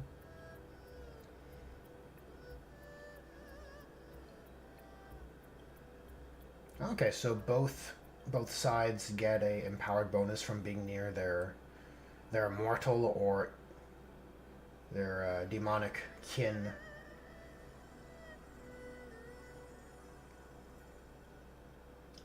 We have a once per battle free heroic intervention. Oh, once per battle round free heroic intervention. Amazing. Dark Blessings. It's only for Emperor's Children units for that Empiric Suffusion.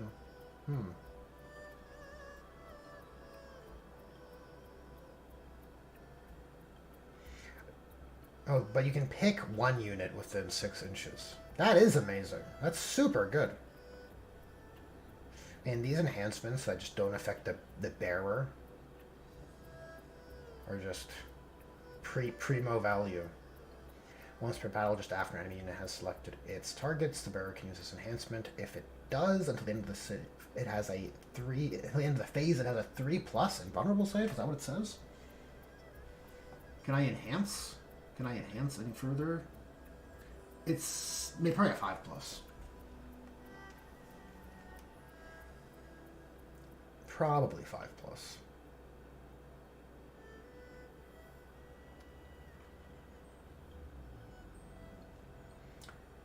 I wonder if...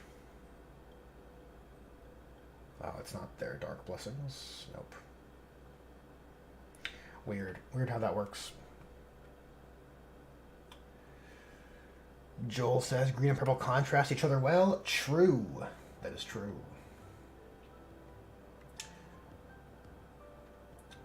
Possessed Blade, Emperor's Children model only at the start of the battle. Select one melee weapon equipped by the bearer, add one to the attack's characteristic. And each time the bearer is selected to fight, it can use this enhancement if it does. While resolving those attacks, add one to the damage. But that weapon gains dev wounds and hazardous. Awesome. Look, a little demonic weapon action that you can invoke. Yeah, that's pretty rad. I like this design space. It's very fun. A very fun little area to play within. Warp Walker for Keepers of Secrets or Emperor's Children. Each time the bearer's unit advances, do not make an advance. Instead, you just add 6 inches. Amazing, because the army rule is advance and charge or fall back and charge with restrictions. Alright, sorry, it's advance.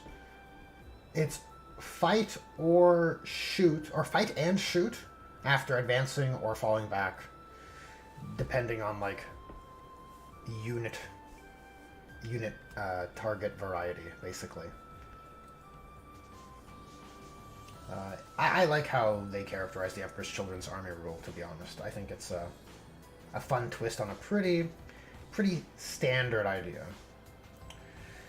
But in any case, this enhancement gives you an auto 6 advance, which is awesome. And you can move through enemy models when you advance or fall back or make an auto move, which is awesome. When doing so, it can move within engagement range of models, but cannot end that move within engagement range. And any desperate escape tests are automatically passed. Wow. Okay. Pretty cool. Pretty cool. You get to teleport.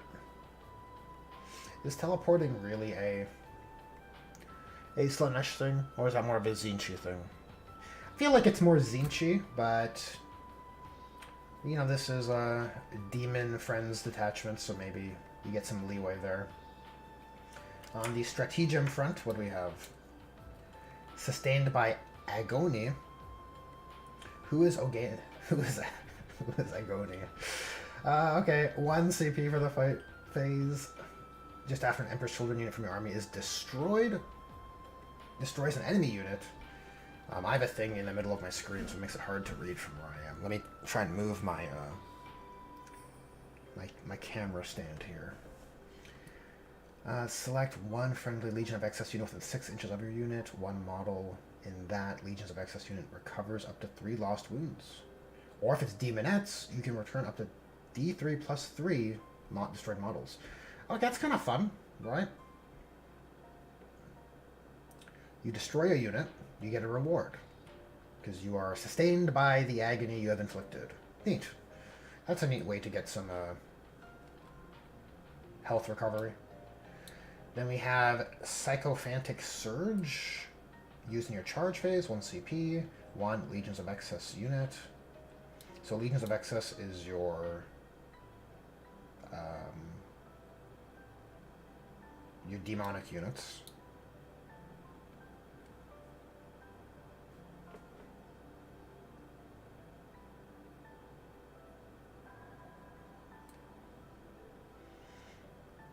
Oh, interesting. Sustained by Agony is any unit, or no, the Emperor's Children unit has to destroy an enemy unit, and then you can pick a demon unit nearby. That is very similar to what I was dabbling with for the Word Bearers. It's funny. Yeah, an Emperor's and Legion's Legion of Excess unit does not have Emperor's Children keyword. Okay, so that's how that works. Until the end of the phase, so for the charge phase stratagem, Sycophantic Surge. Sorry, we're all over the place, but Sycophantic Surge, you choose a demon unit, a Slaanesh Demons unit, and until the end of the phase, your unit is eligible to charge in a turn in which it advanced or fell back. provided at least one of the targets of the charge is within engagement range of one or more Emperor's Children's units of your army.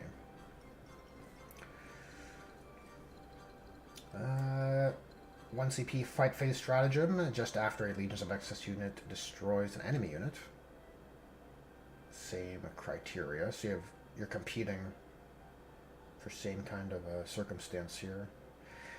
That Legions of Excess unit and one friendly Emperor's Children unit within 6 inches of it that is not within engagement range of one or enemy units, your Emperor's Children unit can declare a charge.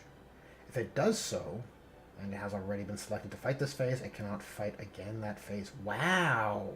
This is interesting. You have a fight phase stratagem that gives you an out-of-phase charge. That feels new. That does feel new.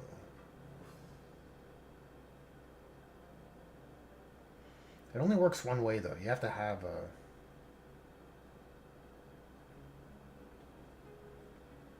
a demon's unit destroy an enemy unit.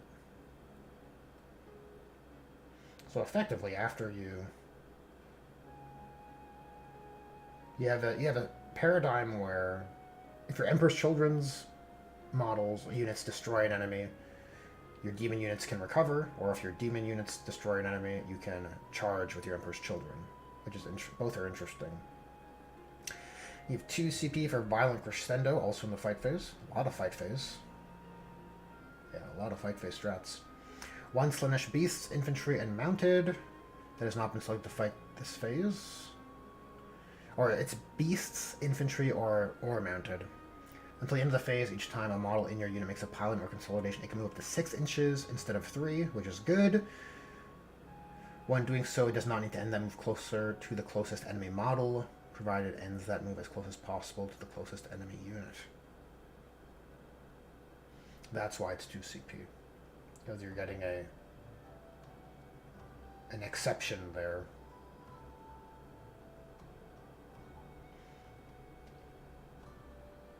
That is situational. It's expensive, but it could be very valuable if it moves you somewhere very advantageous. Your 2 reactive stratagems. You have Uncanny Reactions in the shooting phase, 1 CP. 1 Slaanesh unit, that was the target. And you have -1 to hit, just for you. And then you have another 2 CP. Two 2 CP stratagems, wow. Dark Apparitions. End of your opponent's fight phase. 1 Demonette's unit from your army that is not within engagement range. A 2 CP Demonette stratagem. What is this? Remove your unit from the battlefield and place into strat reserves if it arrives on the battlefield. In the reinforcement step of your next movement phase, using Deep Strike ability, it can be set up anywhere that is more than 6 inches horizontal. Okay, that's why it's 2 CP. Interesting. So you can get uppy downy utility with your Demonettes, but for 2 CP. And it's tighter. So here's the question. Would people prefer 1 CP for standard Deep Strike range for uppy downy utility? That's the question.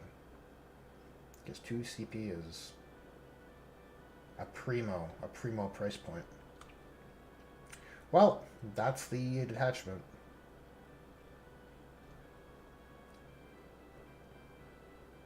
Interesting. Very interesting. Alright. Time to get back to business. Time to get back to serious business.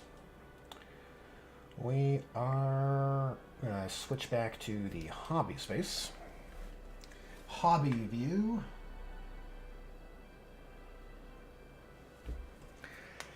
And what is our next process? We need to do some details on, or we need to do the fuchsia, the magenta, I guess. The magenta contrast on our weapons. So let's do it on this guy. I think everyone else has. No, this guy needs it as well. Or that lady. This guy is good for it. Crouching one is good for it. Okay. And the Exarch doesn't have one. Okay. Where is the Doomfire? Yeah, Doomfire Magenta. That's what we use. That is what we use.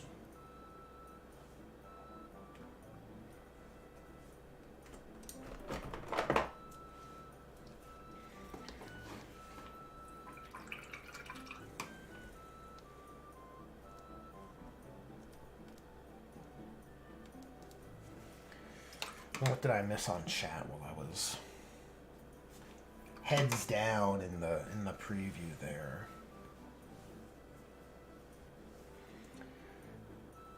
Francois says the Warp Cabbage is a total ripoff. Warp Cabbage came out first. But I don't like... I think if you're going to do a Warp Spider's Phoenix Lord, you're going to have a warp effect. That is what you would do for this kind of, like, if that's your power. If that's your thing, you're going to want to flex your thing, right? So I don't really, like... feel GW should be kind of castigated for... It's like parallel thinking, you know what I mean? I think even if Artel didn't do it, GW probably would have anyways.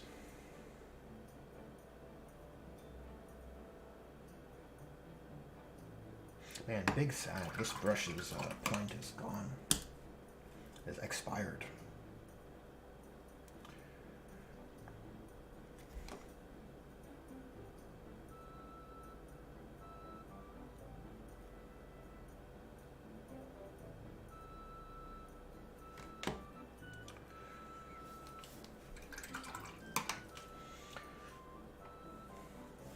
Welcome to the stream, Outer Circle. Good to see you. Putting up episode 6 of Grimdark Therapy right now. Well, I'll be sure to make a community post before I knock out today. That's awesome. What other chats did I miss? We were looking at...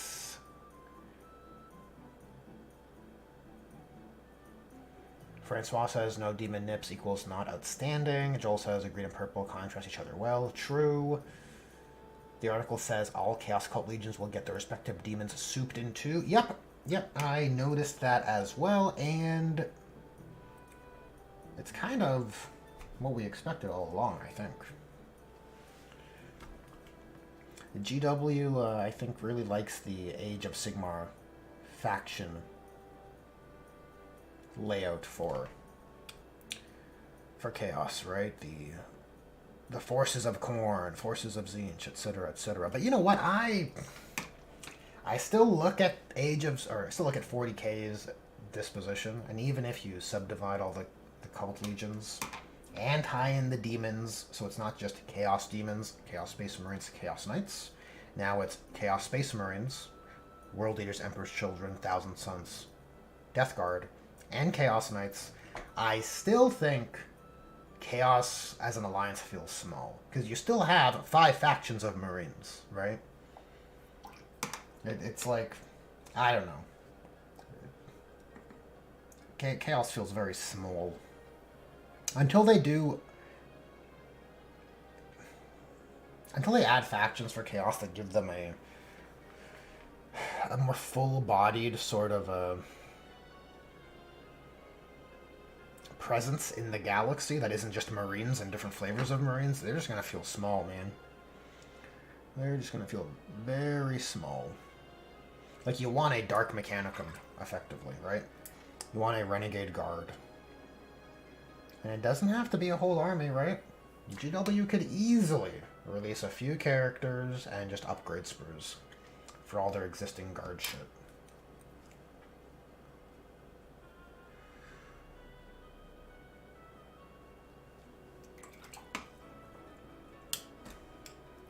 I just don't think they like that business model.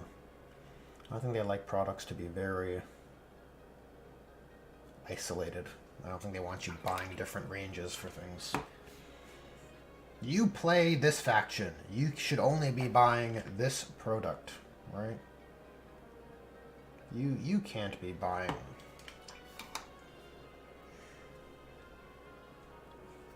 from a different range of miniatures for a hobby. That's crazy. Outer Circle says North has a little message, in quotations, to finish the episode for us. Perfect. I'll be sure to check that out.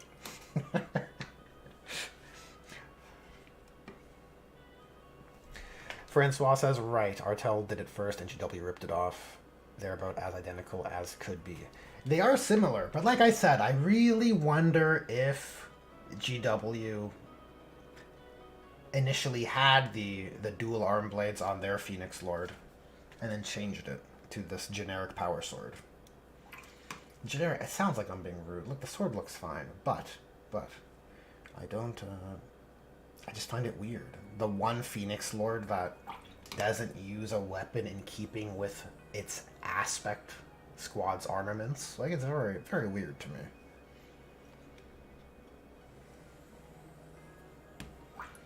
And they kind of even reinforced this design sentiment with the new melee options given to the Fire Dragons, right? Because now the Fire Dragon Exarch can take an axe as well, right? Like Fugan. So it is weird to me that they didn't add a single power blade for a Warp Spider Exarch if they're going to give Lycus that option. I don't know. It's possible. It is possible.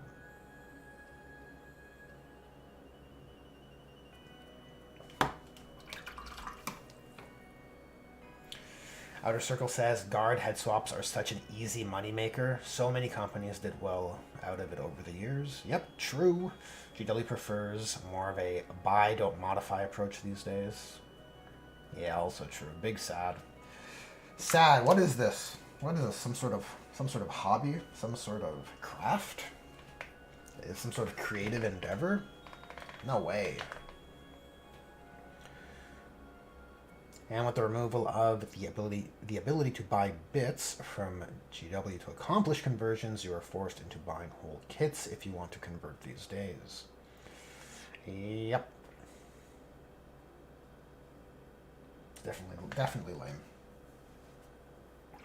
Right? It definitely makes it prohibitive, where you try and find and mastermind these conversions. Like, oh, if I buy this extra kit to make this conversion, can I use the leftover parts to make another conversion? Like, that's kind of the lengths you have to go through. Yeah, I have a Tyranid conversion I've been sitting on since I did my Tyranids.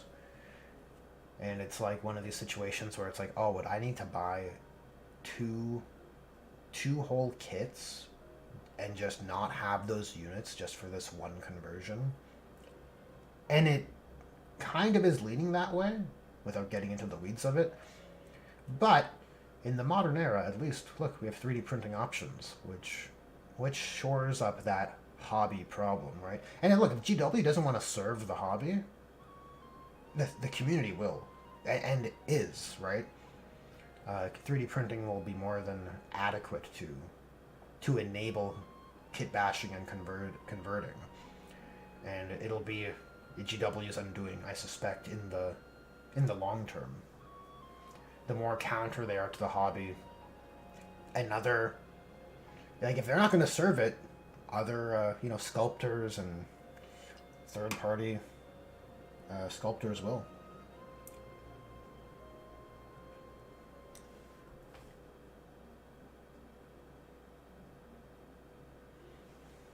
Joel says, one of the reasons I like Chaos is the soup, and putting a cult, Nurgle, etc. spin on generic Chaos Space Marine units. Now it seems GW's taking that away. Lame. That is true, Joel. I kind of miss the days where the Chaos Space Marines Codex would allow you to mark your legion as something, and it gave you something tangible. Now it kind of doesn't, unless you play a particular detachment. So if you lovingly homebrewed a Chaos Space Marine warband, and you said, yeah, these guys are, pick a generic Chaos name for them, right? And then you said these are Nurgle marked Chaos Space Marines, my own sauce, homebrew, love them, long time. Here's my custom character. You know, Joe the Disgusting. And, you know, that's just your shit. You only have any sort of representation around that in one Chaos Space Marine detachment, the one that has Marks of Chaos as its hook, right? As its like design, as its core mechanics for the detachment rule. And even in that detachment, if you're not min-maxing your marks on your units between all 5 marks available, you're hurting yourself. And that's my biggest failing of that detachment. It doesn't give you anything for mono marking across the board. And that's problems like has been present since 8th edition.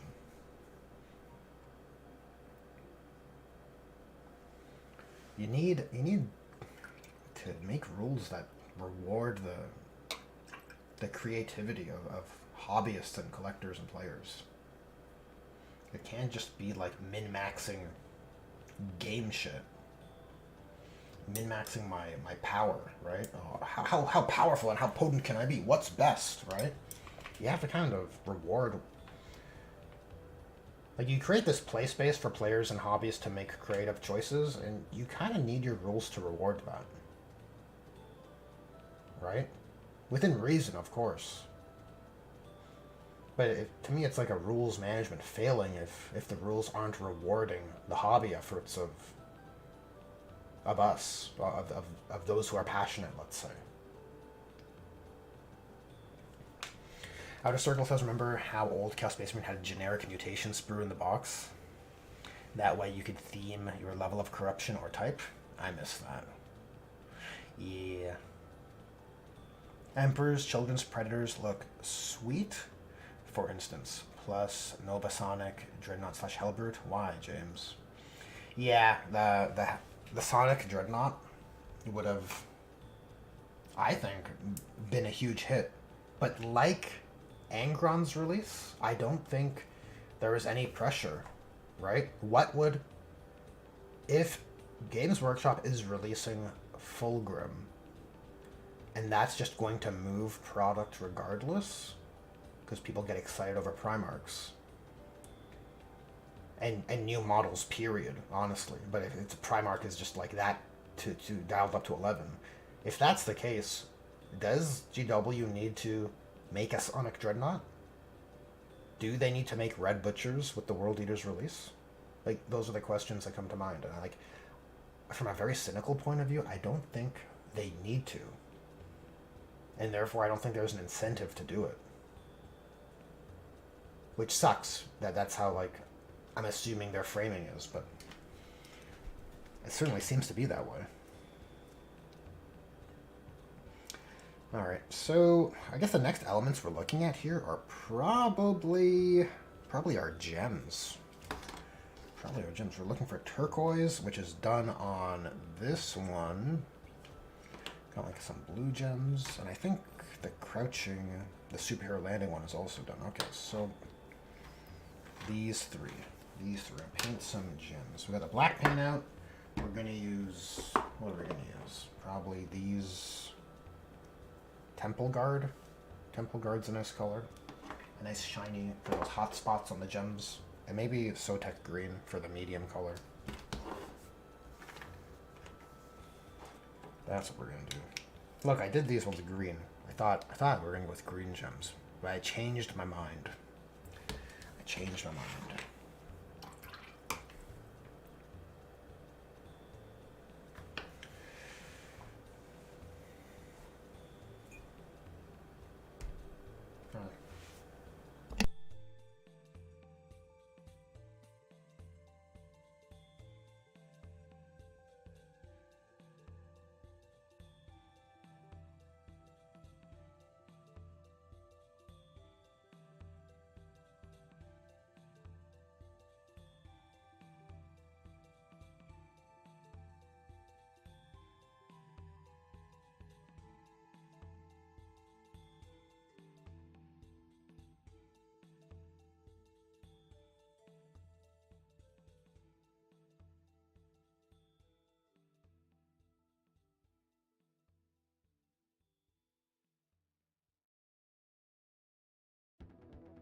Joel says, at Outer Circle, I know, leave it off. Maybe they're Iron Warriors on, Word Bearers.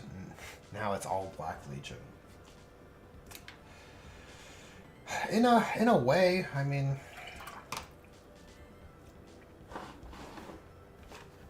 you're not wrong. Ricardo Alonso, welcome to the stream.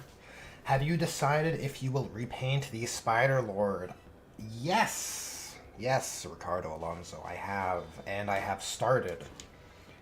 Here's a little work in progress that we got. I think it's looking pretty good. These are all magnetized.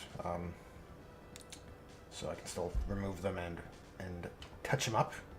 But that's kind of how she's sitting. I quite like it. Look, red and black is an appealing color scheme often, so I think it's pretty cool. I also painted the swords a bit more in keeping with how Lycus's swords are rendered, which I think is an improvement from the previous paint job as well. Yeah, I think she's looking pretty cool.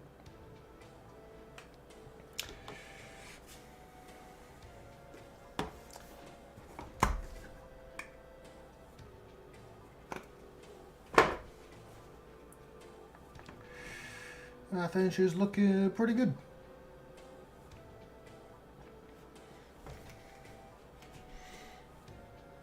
Okay, so we have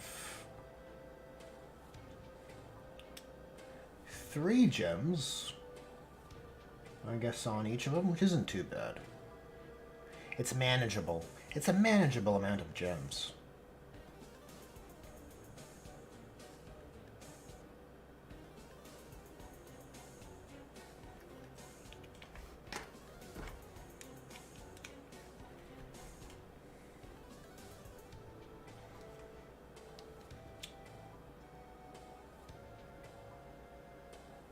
This is a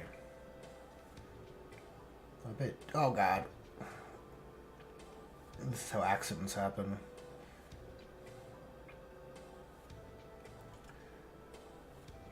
Ricardo says, awesome, it's looking good. Red and black are badass. Thanks, Ricardo. I appreciate that. I appreciate that.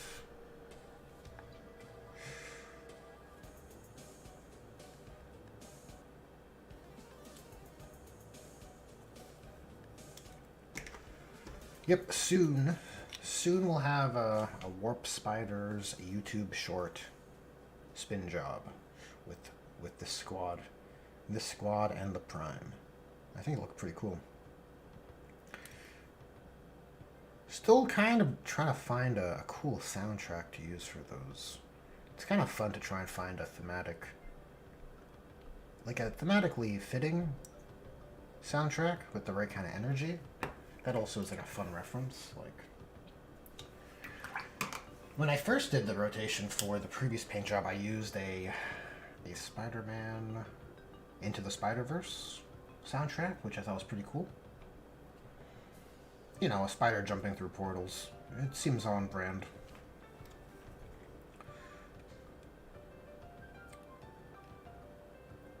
So I guess I'll just carry that through.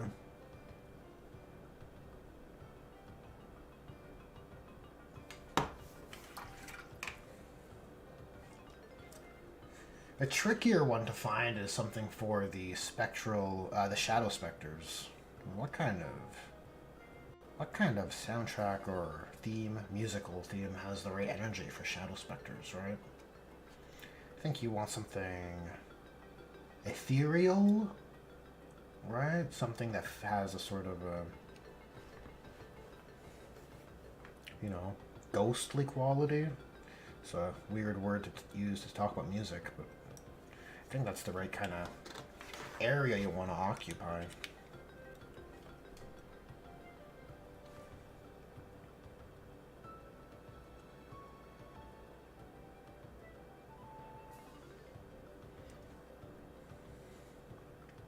Shadow Specters are a weird one because they have overlapping themes with Dark Reapers, in that it's like death, basically. Death, Grim Reaper energy.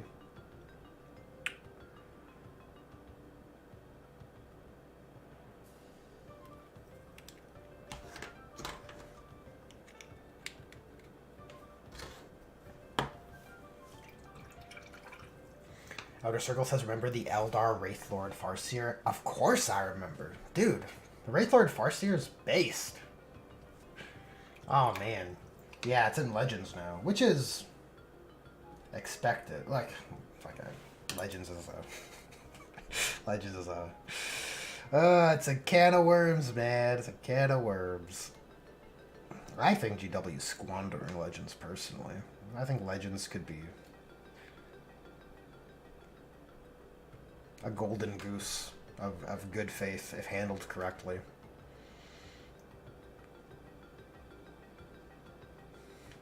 Like if Legends was some sort of platform that GW used to allow people to forever use the products they've realized that they bought into, I think people would have so much good faith for GW. And I think it'd be warranted. Right now it's just like clapping seals good faith. Oh, their models are amazing. Look at this product. They're just killing it. GW's just killing it with these squats, you know? But I think if Legends was...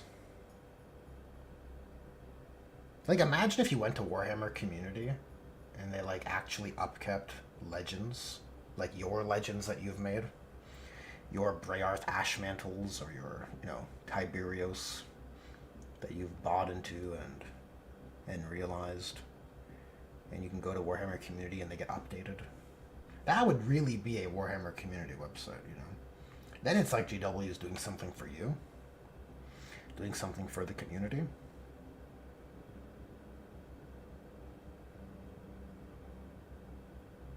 That website should be... I wonder if I could buy the domain, like, what's on pre-order for this week for 40k, and then, like, just buy the domain and hyperlink it to Warhammer Community. Maybe I'm just tired, but that amuses me greatly. It's so rude and it's so sneaky. They couldn't do anything because you'd own the domain. What's on? It's too wordy though. It have to be something more concise. What's on pre-order for this week? What does GW want me to buy.com? This goes to Warhammer Community. That's really what it should be called. It's like 90, maybe we'll say 80% of the articles are just, oh, look at what we're doing on Warhammer Plus.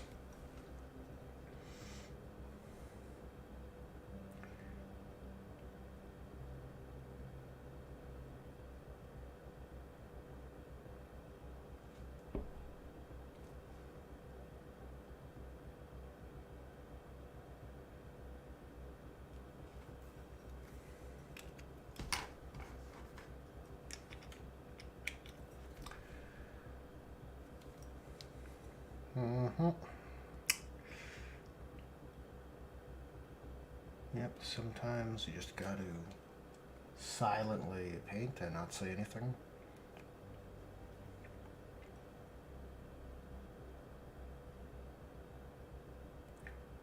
Not the best for live streaming, but you know, it is what it is.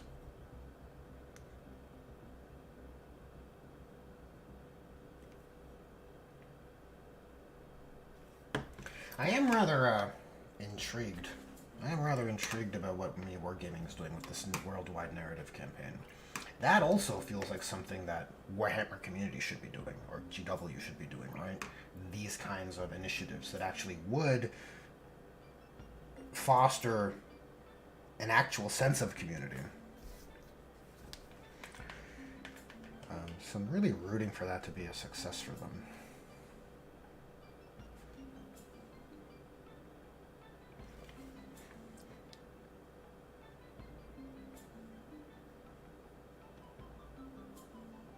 Okay, so we're gonna have to mix in a bit of white, probably, to do a final pass on these brighter areas. And then we'll do a white spot in the opposite corner. I think I cracked the code for painting gems.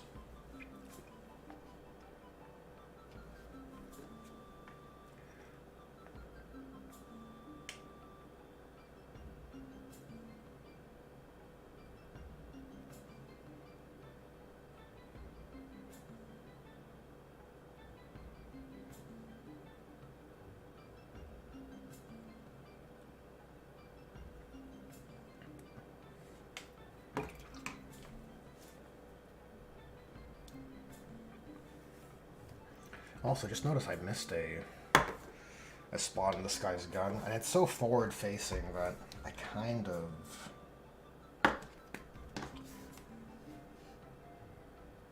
shouldn't ignore that. Right?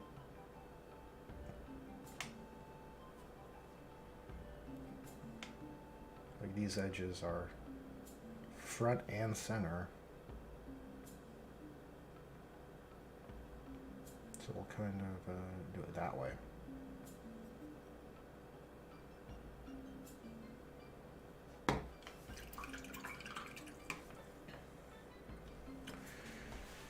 Joel says, Legends don't factor into the tournament meta, so it would work perfectly.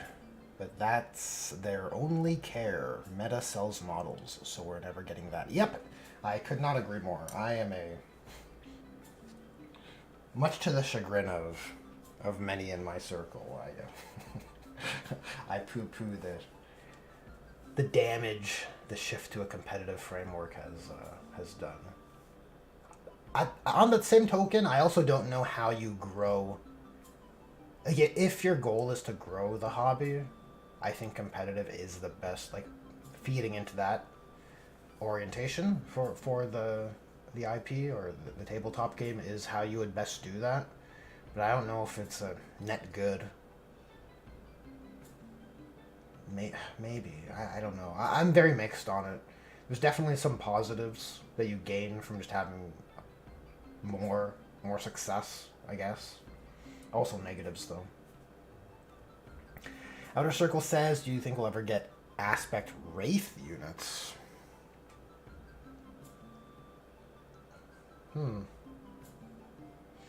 I don't know if there's anything in lore against it. Maybe. Right? Because all your aspects are supposed to be the aspects of Cain, right? Their war god. So, would there be an undead, like a wraith blade or like a wraith bodied aspect? I don't know. Honestly, I don't.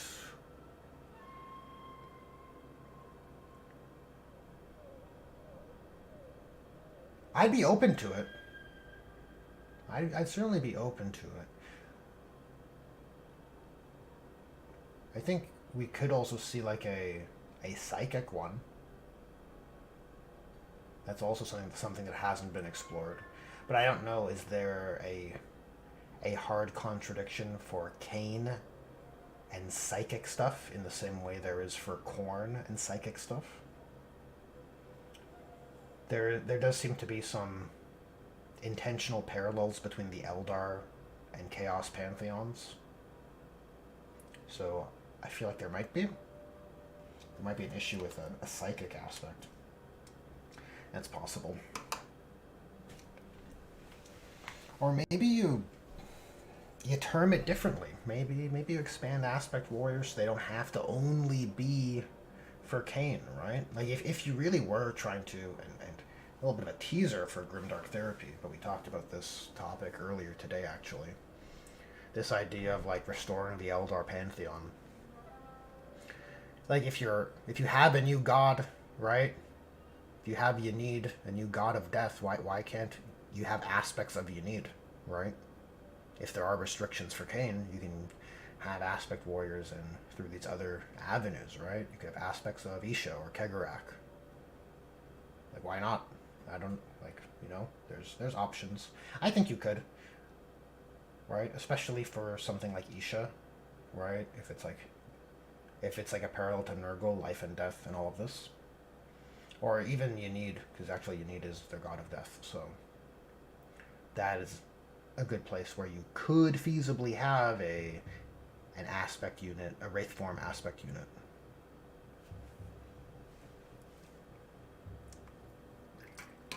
Those are my deep thoughts.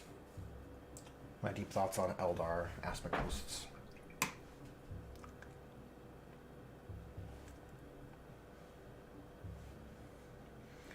Francois says I'm building aspect rates right now. Look at you, Francois, ahead of the curve. I like it. Outer Circle says, imagine a Wraith Knight tearing into reality like a warp spider armed with web cannons. Yeah, that's horrific. Because they're agile enough, right? Like the Eldar Wraiths are agile enough to do such maneuvers, unlike the Imperial Knights.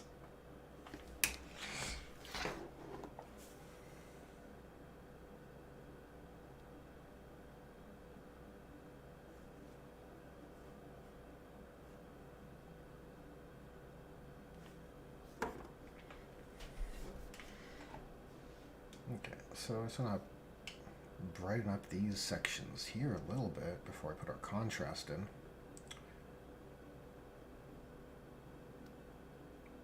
I don't think it has to be particularly deep. And the overspill does work in our favor with this sort of thing, I find.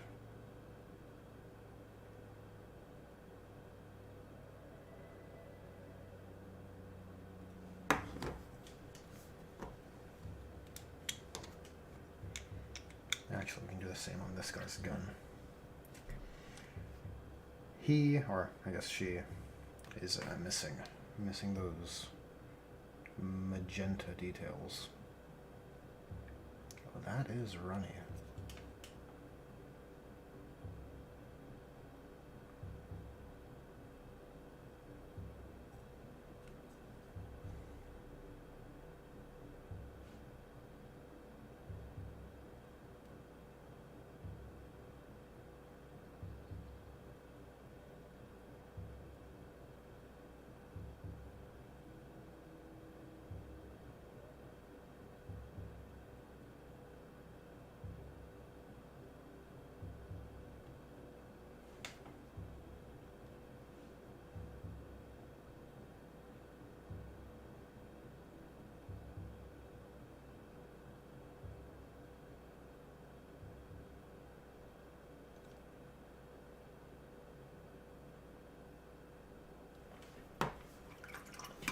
Pyro, what is going on, Pyro? Good to see you. Good to see you. We're in for a bit of a longer than usual stream today. I mentioned it earlier. I'll probably just go until I feel like knocking out. Woke up extra early today. Did a bit of a grimdark therapy with Maka from the Outer Circle, which I've been told is going to be published shortly or soon or now. In any case, something to look forward to. Something to check out.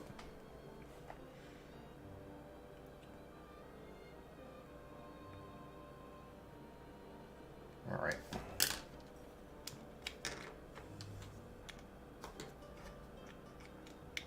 So we'll take that white and mix it with our blue. I don't really care for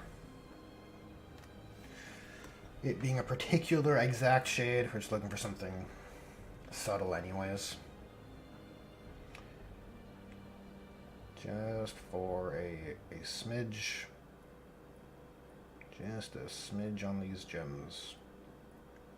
To really kind of sell the, what is it called? The refraction. Yeah, that's what it is. Sell the refraction.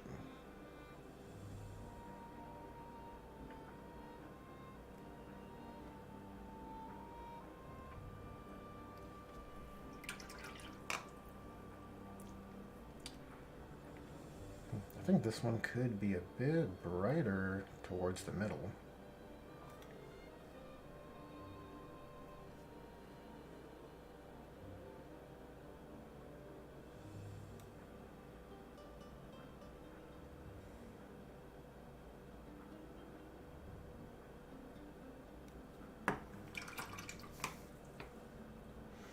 Francois says, true, but I skipped on the Hawk rates, and I'm going Bright Stallion Shining Spears instead.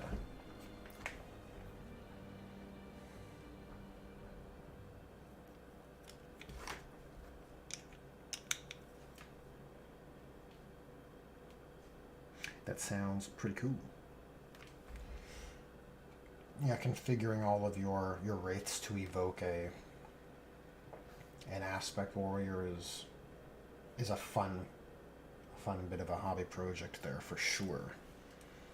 Right? Because look, aspect warrior's gonna die sometimes, and then when they die, they're gonna keep fighting naturally, right? Give them a wraith body.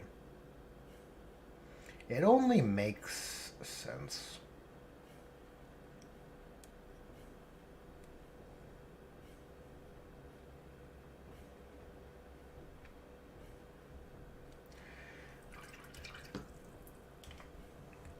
I think if Eldar were the poster boys instead of Space Marines, we would definitely have Eldar Eldar aspect warrior wraiths. We'd have many versions of the Wraith Lord. All these different variants with only one war gear option each.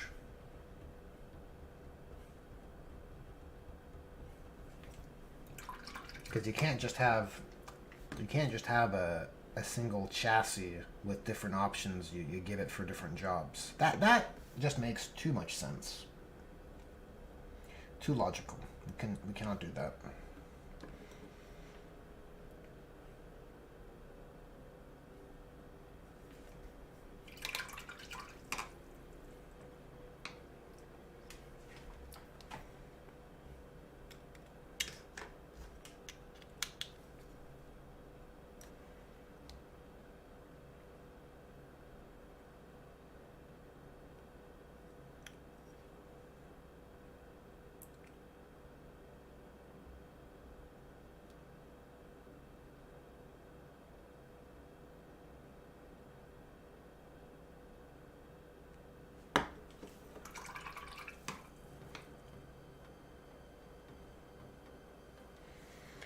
There is an aspect flyer, but not an aspect grav tank, says Outer Circle. Yes, that is correct. You have an aspect pilot. It's like an aspect flight school. It's kind of like Top Gun. It's pretty cool, okay?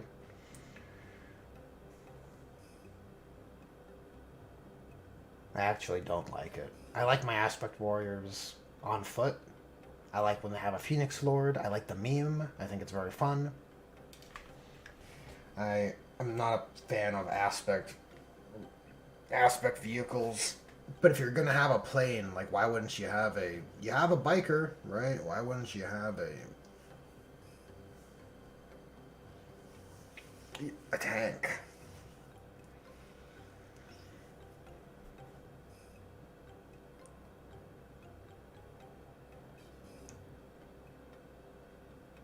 It's weird. I just don't know. I think it's reasonable to assume there would be, but because the unit resource allocation for Eldar units being made is like so low on the scale compared to something like Space Marines, I just don't think we'd ever see it. Whereas for Space Marines, you probably would end up seeing those kinds of units just coming out because they have to come out with new units because next box set has to have them, right? Because what would an Eldar tank, what would an Aspect Warrior Grav tank do that a Fire Prism, Night Spinner, Wave Serpent, or Falcon couldn't do? That's what I wonder. And I'm just like, If it's doing the same thing, then why? And I think as soon as you have one come out, you have to make whatever else is competing in that role worse, which I also don't like. Right? That's like Primaris shit. That's like, oh, look at this coming out. Now it makes everything else worse because this is actually better, right? So I actually don't like that.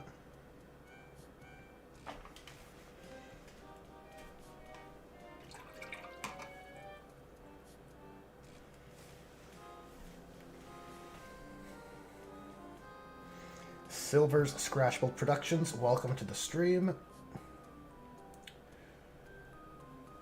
Says, these are plastic warp spiders. I'm not impressed with them or new Elder line of miniatures in general. These are not GW plastic. These are Artel resin. I'll have you know. So, you're still welcome to not like them. But just so you're aware, these aren't GWs.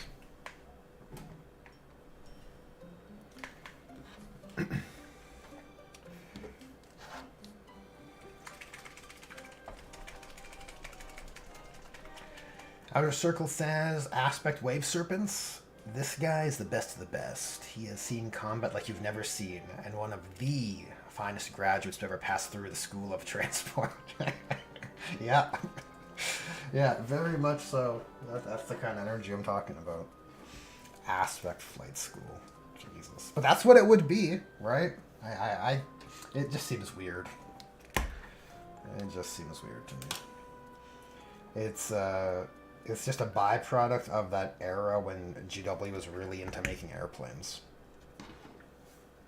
So that's going to be the new thing for 40k. It's going to be every faction's going to have an airplane, and we're going to have a whole game mode where you just play with airplanes. And now we have Crimson Hunters.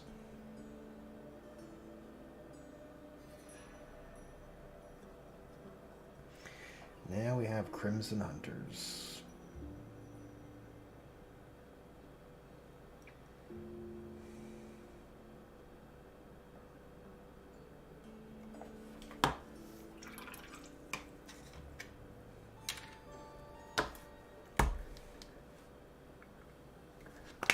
Oh, jeez. Really dumped the brush in there.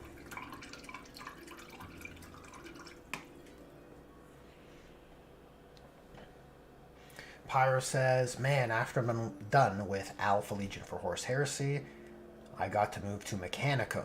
The designers for 40k AdMech think we are a circus with the latest release. Cyborg, Jetpack, Lightning Claw lads. Amazing choice. Yeah, the Mechanicum is an odd one, or AdMech, I should say, in 40k is an odd one. They definitely like the zany design language. Just look at the sniper on stilts, right? It's like, what are those boards called where you have all the words that are related to a design you're working on? Whatever that thing is, GW has one for AdMech, and it's just words like weird, quirky, esoteric, right? They just want like weird steampunk PT Cruiser energy. That's what they want.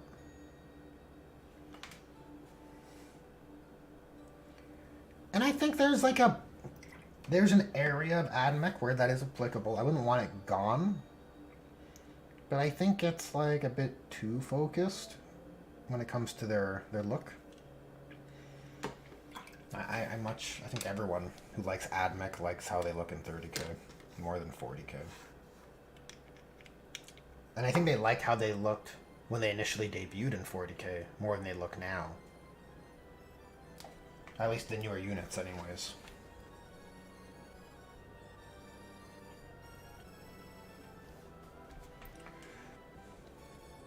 There's also a rules problem with AdMech that I kind of despise. Like, why is a battle sister of higher skill than an augmented cyborg human? That's weird to me. I don't like it. They should be a skill 3 plus army. If battle sisters are and scions are, right? These best of the best kind of humans who go through serious training. I feel like, are the AdMech not of superior base skill and also have strict training?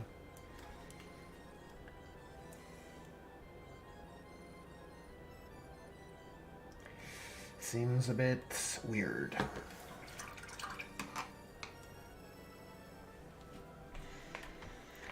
Outer Circle says, so what is the lamest aspect and why is it the Dire Avengers? Look, I like Dire Avengers. I think they're neat. You gotta have your vanilla, okay? You gotta have your Captain America to make your Iron Mans and your Hulks, you know, cooler by contrast.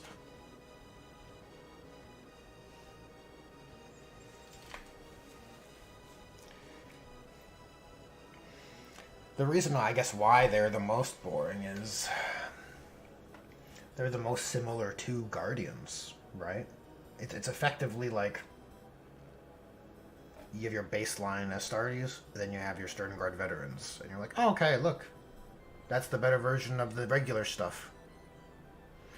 And that's kind of how Dire Avengers can be characterized.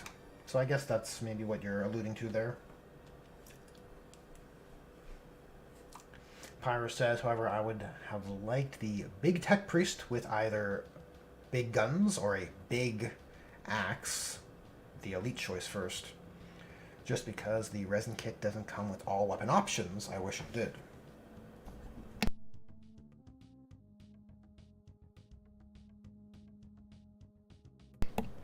Francois says it's not Dire Avengers, it's the Scorpions who have no Phoenix Lord and Swooping Hawks that do nothing but uppy downy if they don't die.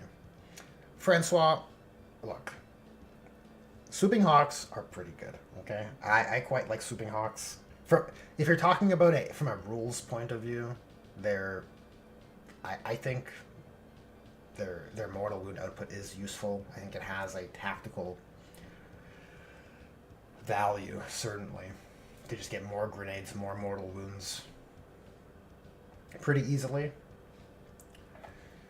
They also got a whole bunch of lethal hits, so they're not terrible for just taking out fodder or plinking wounds off of something tough. But yes, striking Scorpions missing their Phoenix Lord does make them lame. But that's not because... Look, I don't want to castigate striking Scorpions because of GW's terrible rules management. Striking Scorpions are still cool. Right? Just because GW's shit at writing rules or managing rules upkeep, right?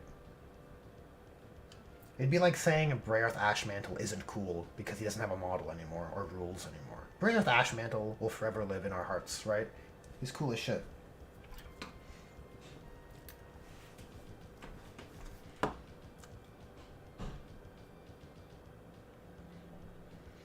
Joel says also on the AdMech word board, terrible rules, impossible to paint, easily broken. Yeah, on the AdMech rule board. Very true. Overpriced, yeah. Let's make them a horde army because it's crazy to me.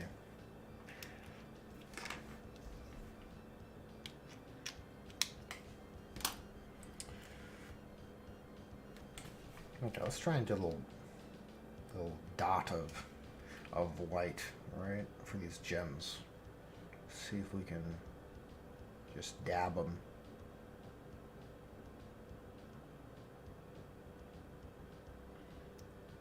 Uh-oh, I think I've missed my opportunity. I think my paint dried too quickly.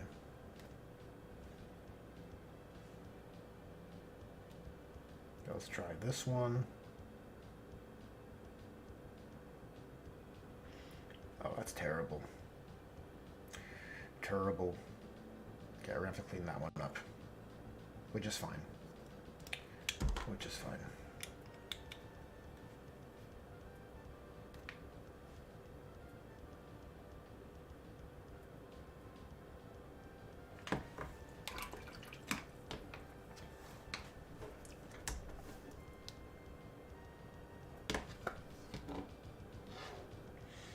Pyro says, GW, if they did a plastic kit, won't add all of the options. I bloody wish they did if they redo the kit in plastic.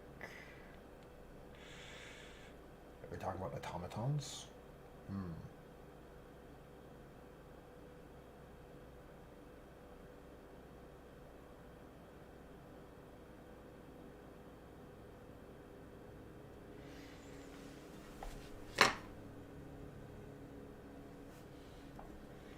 Francois says, nah, Guardians are an army, are army cooks with rifles. Dire Avengers are actual infantrymen, professional warriors.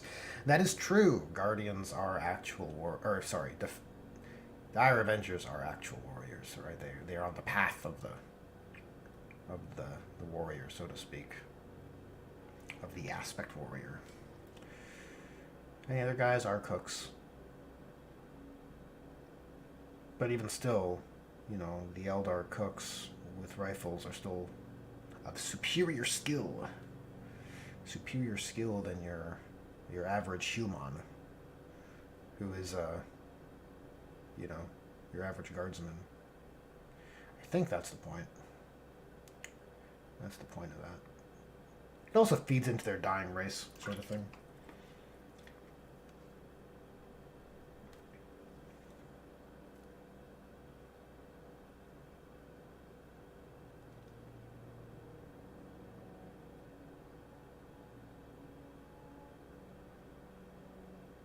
Okay, so we got cleanup to do on this one, definitely, as well.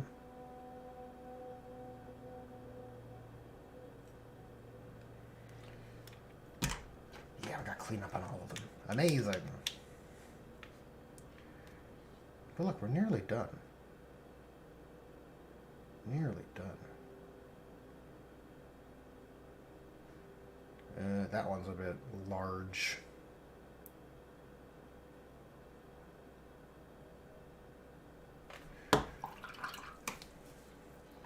Okay, so we'll just mix some Sotek green with this leftover dried up black blue paint. And like, it doesn't have to be a perfect match because it's a gem and it's super small. And the variance probably adds more than it hurts. So we'll use it. Right, so we clean up that gem, and this guy's okay, I think, after that. This dude, or this whammon, they're all dudes in my heart.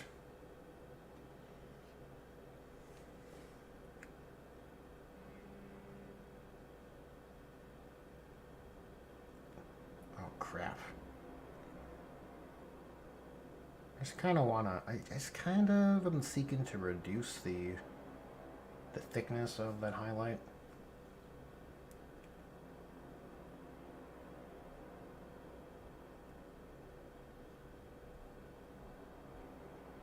Alright, I can live with that.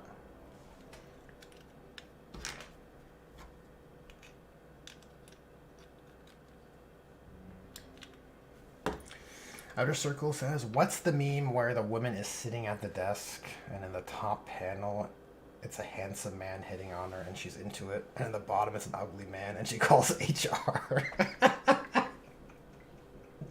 Oh man. Yeah. Fuck, I don't know what you're referencing, but that's fucking beautiful. It's a great meme. That's 30k mech versus 40k mech. Yep, that's perfect. That, if someone makes that meme, yeah, I'd love to see it. That has to be a thing, right?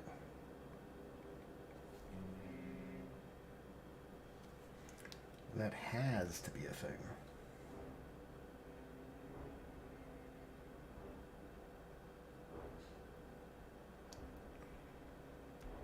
All right, neat. So what we're going to do, yeah, we're coming up on the hour here, so I'm going to put a gloss varnish on these gems, and then we're going to wrap it up, right? Because I am late tired.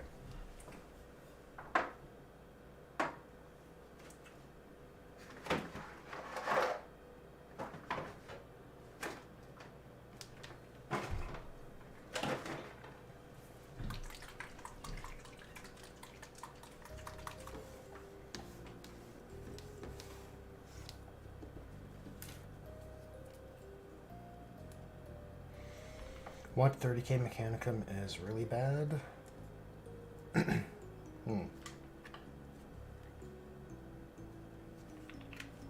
Now ask yourself what 40k mech are bad, and you know you're going to pull some numbers. Oh, I see what you're saying. Yeah.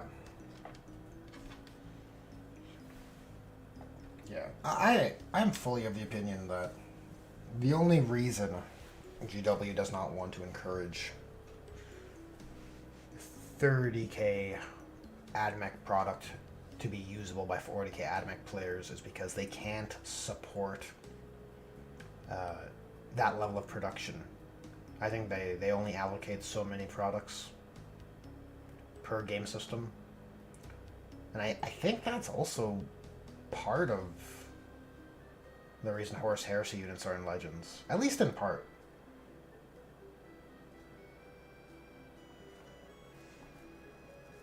Because they already have a hard enough time just keeping up with product allocation just for their products for those game systems. Never mind people wanting to buy them and convert them, or in the case of like those Horus Heresy units, just straight up use them back when you could.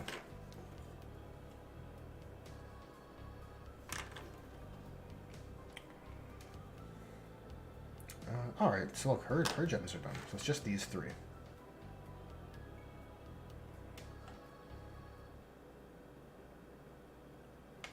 We're gonna make them shiny.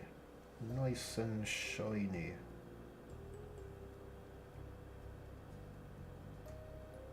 I feel like if you're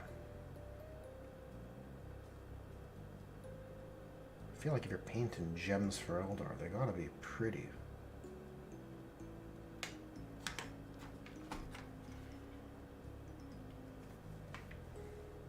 Right, you gotta make them look valuable. Or else how else is Slaanesh gonna know what to go after, right?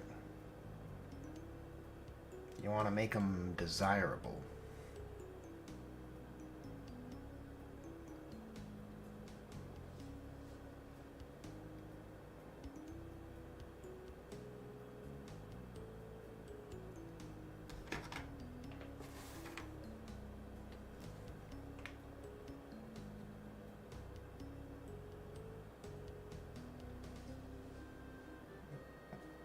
Hello, Human Resources is the name of the meme. Well done, Joel. Well done.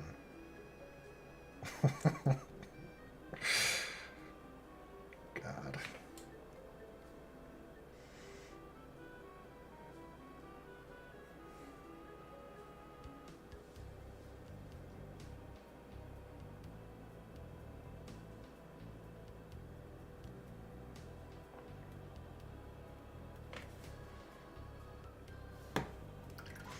Yeah, I'm not going to varnish the one that's in behind this guy's thumb.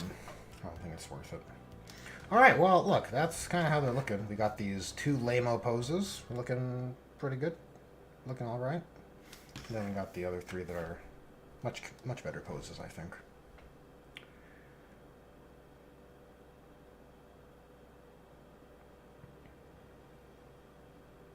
Yeah, these helmets remind me of StarCraft a lot.